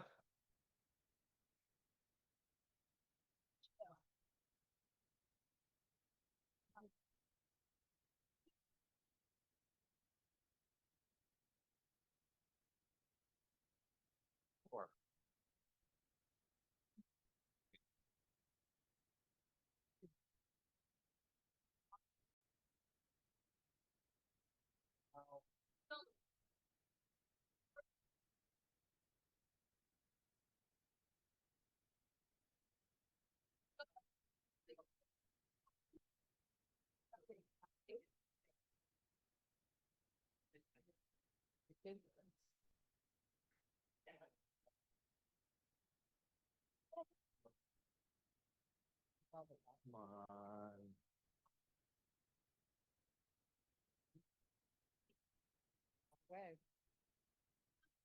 Okay, let's go. All right. Hi, everybody. Thank you so much for having us tonight. My name is Ezra Kleinbaum. I'm a senior at Brookline High School and co-president of the BHS Warriors for Animal Rights Club, and I'm here with a couple of my colleagues tonight to present on behalf of Warrant Article 20 to prohibit the sale of foie gras. My name is Aviv Schwab-Jacobson. I'm a junior at Brookline High School and I live in Precinct 8. My name is Makari Allen. I'm also a junior at Brookline High School and I live in Precinct 13. My name is Hannah Salini. I'm a senior at Brookline High School and a Precinct 8 resident. Next slide, please. Foie gras means fatty liver in French and is the diseased and enlarged liver of a duck or a goose and is often considered to be a luxury food item.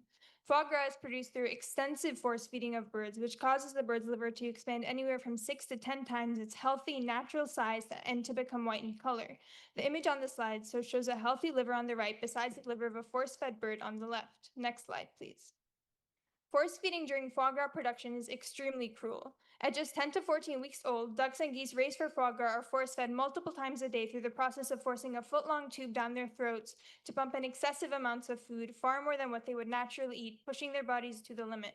The European Union Commission on Food Safety Scientific Committee on Animal Health and Animal Welfare found that foie gras production severely impacts bird welfare as it compromises liver function, causes birds to sit more and engage less in natural behaviors. It damages their esophagus, increases bone fractures, and raises mortality rates compared to non-force-fed birds. Next slide, please. This article would prohibit the sale of food products made from the liver of ducks, geese, or other birds fattened through the practice of force feeding. Next slide, please. All production of foie gras requires force feeding, and if someone were to find a way to produce foie gras without force feeding, then its sale would not be covered by this bylaw. Hudson Valley Farms is known as the industry standard for producing free-range and organic foie gras that in the past they've advertised as humane. However, after a federal judge gave the Animal Legal Defense Fund saying to sue them for false advertising and the Better Business Bureau dubbed them as deceiving, they quickly dropped this word from their advertising campaigns. While Hudson Valley doesn't use metal tubes, the flexible tubes they use are still mechanisms of force feeding that are extremely cruel to birds. Next slide, please. There are no foie gras farms in Massachusetts, which means that we can't regulate production, and the Federal Animal Welfare Act doesn't apply to farm-type poultry, which means that force feeding is legal and we need to take local actions to fill these gaps. We reached out to a number of town departments and found that it doesn't fall under the jurisdiction of any of these departments, and action by a town meeting is necessary. Next slide, please. To the best of our knowledge, this is the first such proposal anywhere in Massachusetts, but the entire state of California and the city Pittsburgh have banned the sale of foie gras. New York City and Chicago also banned the sale of foie gras, but their bans were later repealed on technicalities that do not apply to us. Next slide, please. Importantly, before Chicago repealed its prohibition, it was taken to court, and in the case Illinois Restaurant Association versus City of Chicago, a federal judge upheld the constitutionality of a foie gras ban. Here in Massachusetts, we also have a strong precedent of our own Attorney General upholding our bans on the sale of fur, restrictions on plastic, and the Massachusetts Superior Court upheld our tobacco-free generation bylaw. Next slide, please. After significant research, we are aware of only 4 places in Brookline that sell foie gras. The Boston-based restaurant La Voile had a location in Washington Square, and they sold foie gras. However, they recently closed due to the end of their 10-year lease. But Curds & Co. does sell 1 item. Also, Star Market sells 1 item. Additionally, Barcelona Wine Bar has a rotating menu, and on the phone they confirmed they occasionally feature foie gras, although we have not seen it advertised on their menu. And lastly, Marquis Caviar just opened on Harvard Street, and they sell a total of over 700 items and only 37 items of foie gras. And Marquis Caviar actually opened after we submitted this article. Next slide, please. There are no businesses in Brookline that rely principally on foie gras for their income, and this would impact fewer businesses than our current tobacco restrictions. Next slide, please. While we would be the first municipality to ban the sale of foie gras in Massachusetts, we were the 15th to ban the use of wild animals in traveling circuses, and now there's a statewide ban. Similarly, a bill to ban the sale of foie gras has just been introduced on a state level, and so this is another opportunity for us to be leaders, as we know that local action is crucial to implementing statewide legislation. Next slide, please. To go over everything one more time, there are a lot of crazy things happening in the world right now that we can't control, but endorsed by over 30 veterinarians, this is something that is clearly good we can do on a local level to combat animal cruelty. It's something we can do with minimal economic impact. It's something we have strong legal precedent for, and it's an opportunity we have to be leaders in an emerging movement. Next slide, please. Thank you. Okay, Mr. Van Scoyac.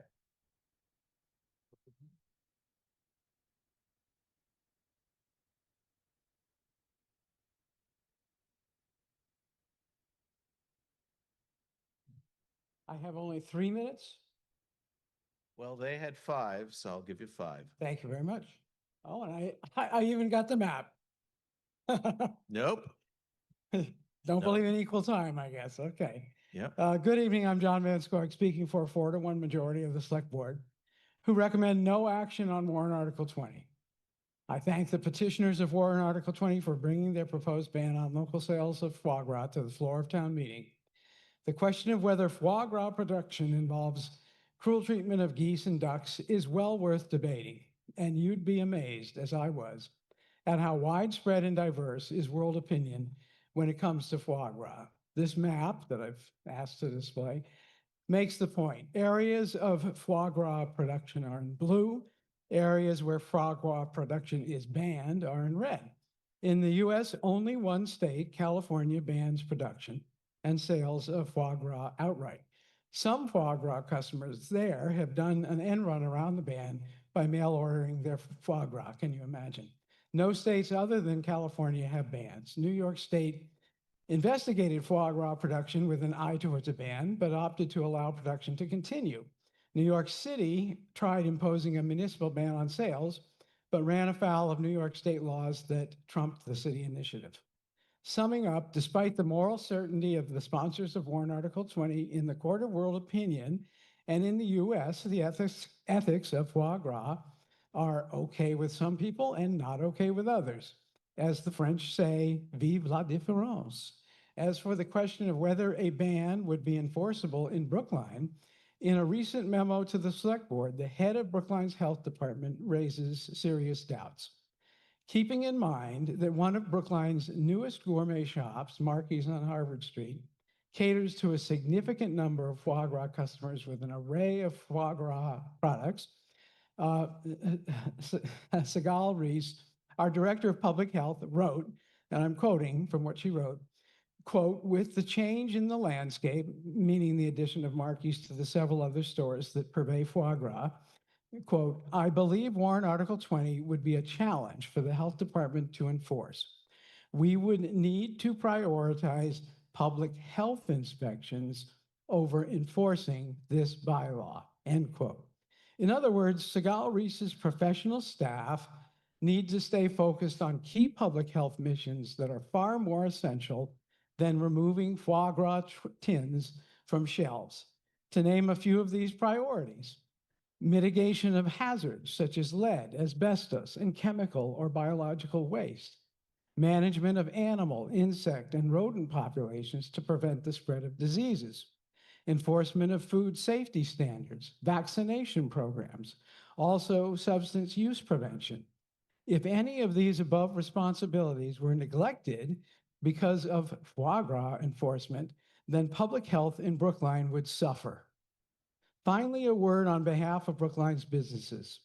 I have the honor of working with many of them through my involvement with the Small Business Development Committee.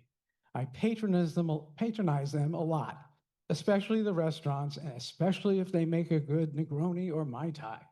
I have a simple rule. I will always honor those entrepreneurs who invest and build Brookline businesses.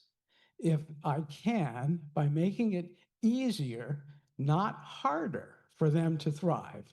By contrast, warrant Article 20 makes thriving in Brookline harder, not just for businesses that sell foie gras, but for every business that has to wonder if one of their products will be the next victim of a well-intended ban.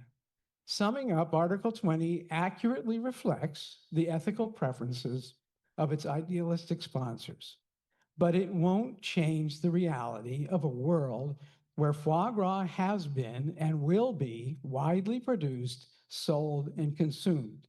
On the other hand, opposing Article 20, as recommended by a 4-to-1 vote of the Select Board, is neutral on the longstanding ethical debate, while it signals support for our health department's greater responsibilities and signals gratitude to our treasured local businesses and their customers. They make Brookline a better place. With your vote no on Article 20, you can make Brookline a better place, and thank them. They've earned it, and thank you. Thank you. I'm not taking a call of the question until both sides have laid out their arguments. Ms. Murphy.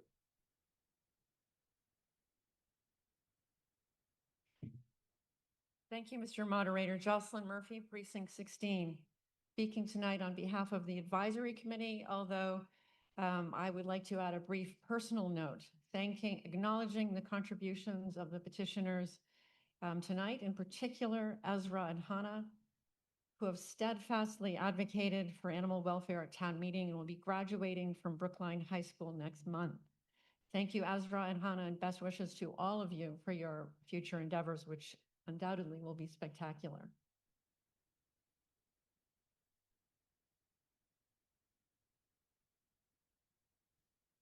To be clear, this article applies only to foie gras that is produced by force feeding.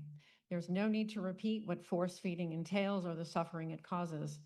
The petitioners are introducing this article in an effort to promote local action and support statewide legislation prohibiting the sale of this product, similar to bans that have been enacted in the UK, Germany, India, California, and Pittsburgh.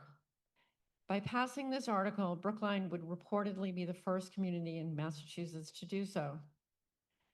Significant efforts were made by the petitioners and the chair of the reviewing subcommittee to purveyors of foie gras in Brookline. Initially, only 4 establishments, as you've heard, were identified. The 5th, Marky's Kavanaugh, recently opened in Coolidge Corner. As you know, Lavoie has recently decided to close, and the Kurds cheese shop reportedly decided to replace the product they currently sell with a vegetarian alternative. Notably, the bylaw would not be effective until November 2025 at the earliest, which would permit these establishments to reduce their current inventory if necessary. The petitioners assert that if adopted, the bylaw will combat animal cruelty, have only minimal economic impact on the existing purveyors and on the town, and will establish a strong precedent for others to follow. And it will permit Brookline to continue being a leader in enacting legislation that addresses animal cruelty. During the advisory review, a number of non-substantive housekeeping amendments to the article were made and readily adopted by the petitioners. In addition, during our hearing, Director of Health and Human Services, Sigal Reese, who was consulted regarding enforcement, said she has no concerns about enforcement whatsoever. By a vote of 11 to 6 to 5, the advisory committee recommends favorable action on Article 20 as amended. Thank you. Thank you. Mr. Gladstone. And I'll allow the question to be called after the owner of one of the restaurants.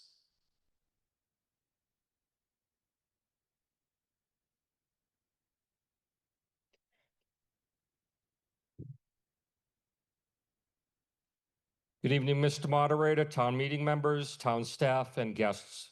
My name is David Gladstone, Precinct 16, long-term resident and board chair of the Brookline Chamber of Commerce, member of the Small Business Development Committee, and past member of other committees in town. The chamber is also involved in programs that are helping restaurants. One of them is Restaurant Resiliency. The other one is Restaurants for Brookline. I'm asking unfavorable action against Article 20. Brookline restaurants are still experiencing headwinds post-COVID, including supply chain issues, price hikes, changing customer patterns, as well as inflation and tariff impacts from the current administration in DC. Not to mention increased compliance with regards to sustainability to-go items. With all of these price increases, it is difficult for restaurants to pass the hikes in higher prices to their menu prices. As a result, restaurant profit margins are getting compressed in a challenging way. This has created huge pressure on restaurant industry, which we'll hear from other speakers as well. Let me say that we respect and emphasize with the ethical issues related to our entire food processing industry. As such, we as a chamber and business owners are concerned with creating bans on legally available food items, which are for sale in many restaurant dishes. If we create specific bans in Brookline, potential patrons can pass Brookline by and go to JP, Roslindale, Newton, and Boston. This would create an unlevel playing field for businesses in Brookline versus elsewhere. We are sending the wrong message to our businesses with many things occurring in Brookline.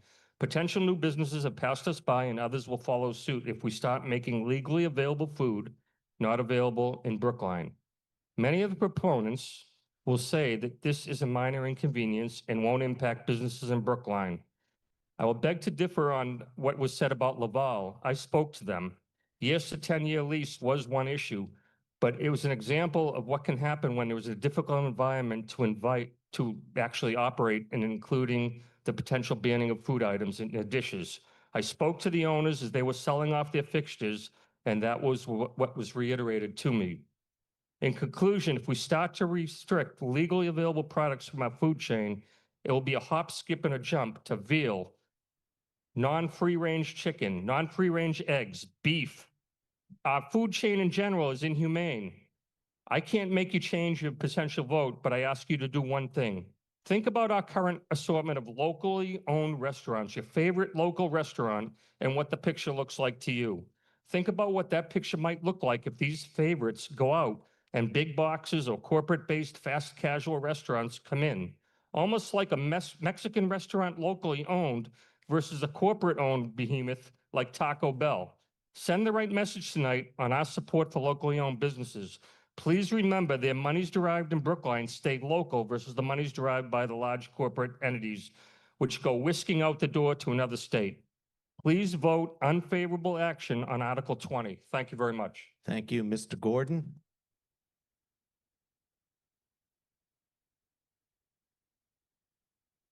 One more speaker. After one more speaker after Mr. Gordon.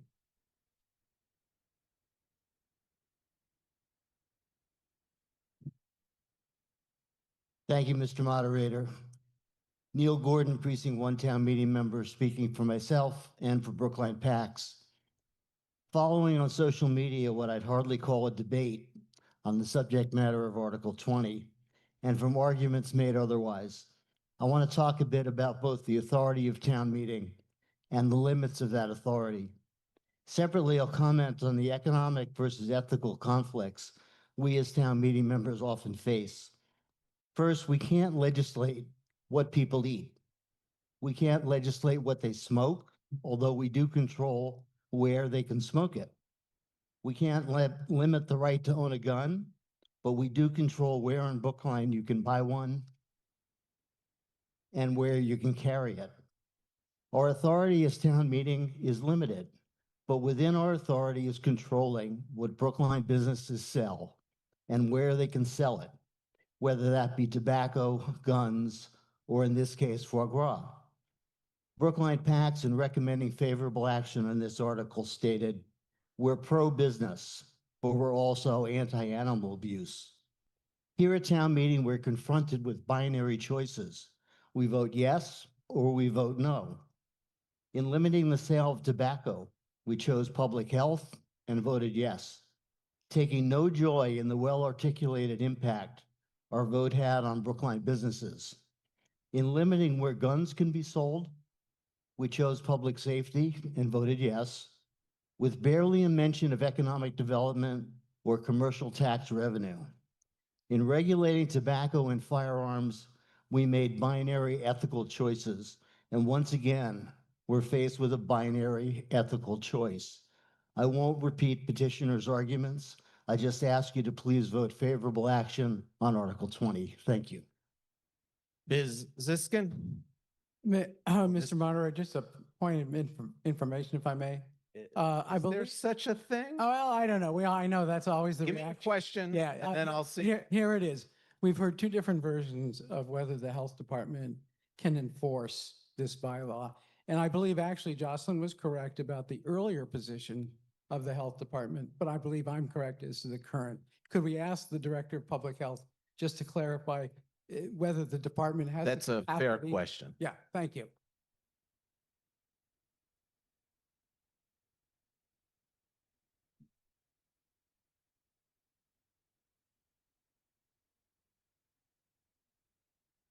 Thank you, Mr. Moderator, Segal Reese, Director of Public Health and Human Services. So yes, at the beginning of the process, I met with the petitioners, and you saw the list of establishments on the slide, the first four, very little products in Brookline. I wasn't too concerned about enforcement. They also agreed to assist us with some education with the establishments. And again, during the meetings with the advisory, that was my position. And then as Mr. Vanskoya indicated, the landscape changed with Marquee opening, and I became more concerned, actually reached out to the restaurant, obviously very frustrated. I became concerned about the amount of work that would go to enforcement. Enforcement isn't sort of one action and done, it's going to be ongoing. And with an establishment that has a significant inventory, I was concerned about our capacity to enforce the bylaw. Okay, so Mr. Ziskin is not here. So Mr. Muddy, and then I'll entertain. Oh, there he is. Okay. Okay, just Mr. Ziskin is the owner of Lamora and Punch Bowl. He's not a Brookline resident, but I ask that you give him leave to speak. Although I did grow up in Brookline, I did graduate from this school in 1988. I've also so I own a restaurant in Lamora for 21 years. And you just introduce your name. Josh Ziskin. So I've owned Lamora for 21 years. We do use foie gras in one of our dishes. This one dish was recognized by Tom Brady, I don't know, 10 or 12 years ago, and it became one of our most popular dishes. It's become sort of what we're known for. And it's our bolognese dish, which includes foie gras. And I would say it's about 30% of our sales. So it would have a huge impact on our business. Eliminating one of our dishes or altering one of our dishes completely. Other than that, I don't think the ban of foie gras would alter any other restaurant, but it would have a huge impact on ours. Thanks for your time. Thank you. Now I will entertain a call of the question. There are two folks at the microphone, Dr. Bob and Mr. Davis and Mr. Hebert. So, and the speakers list, I'm sorry. Thank you.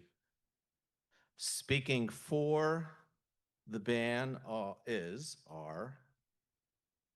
Perry Grossman, Jonathan Klein, Alec Lebovitz, David Perlman, Elisa Palanja, Katara Haydar Nabazada, Ronnie Chang. Speaking against is Chris Muddy, John Karen, and Jonathan Abbott. And then folks at the microphone. Okay, so motion to terminate debate. Yes, terminates debate. No, doesn't, and we keep going. Here we go. Drop it.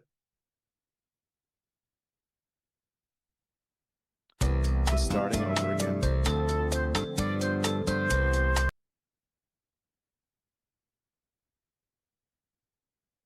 Okay, here we go.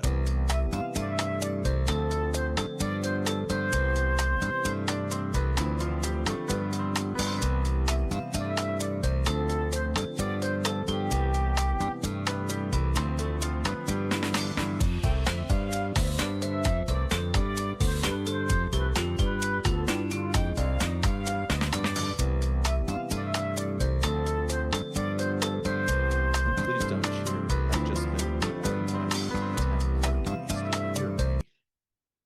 And then you can cheer.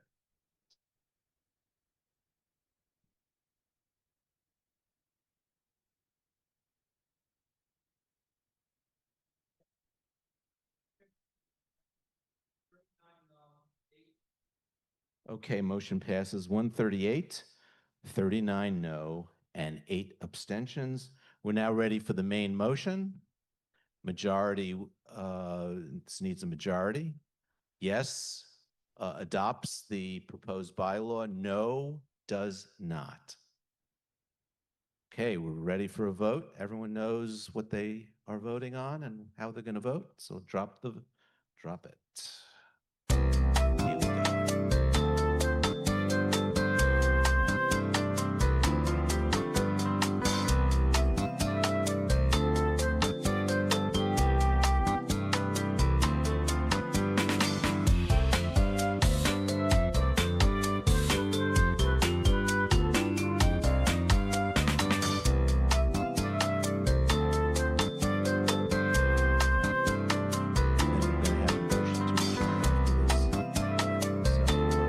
Stay for that so we can actually adjourn. And we would be adjourning until Wednesday, June 4th, that is.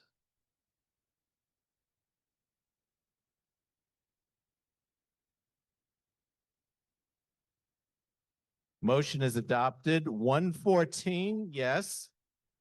79 no, 13 abstentions. 114, yes. Okay, motion to adjourn until 7 p.m., June 4th. So, yeah, it's been moved. Seconded. We have a second. Yeah, we have a second. Drop it, please. It's dropped. Okay, here we go.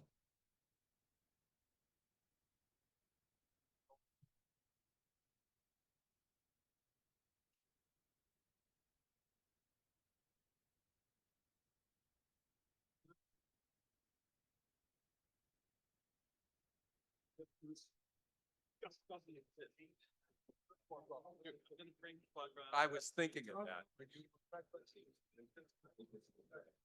Oh, yes.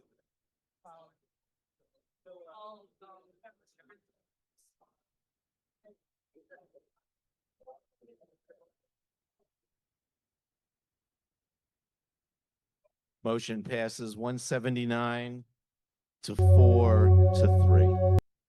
See you all next week.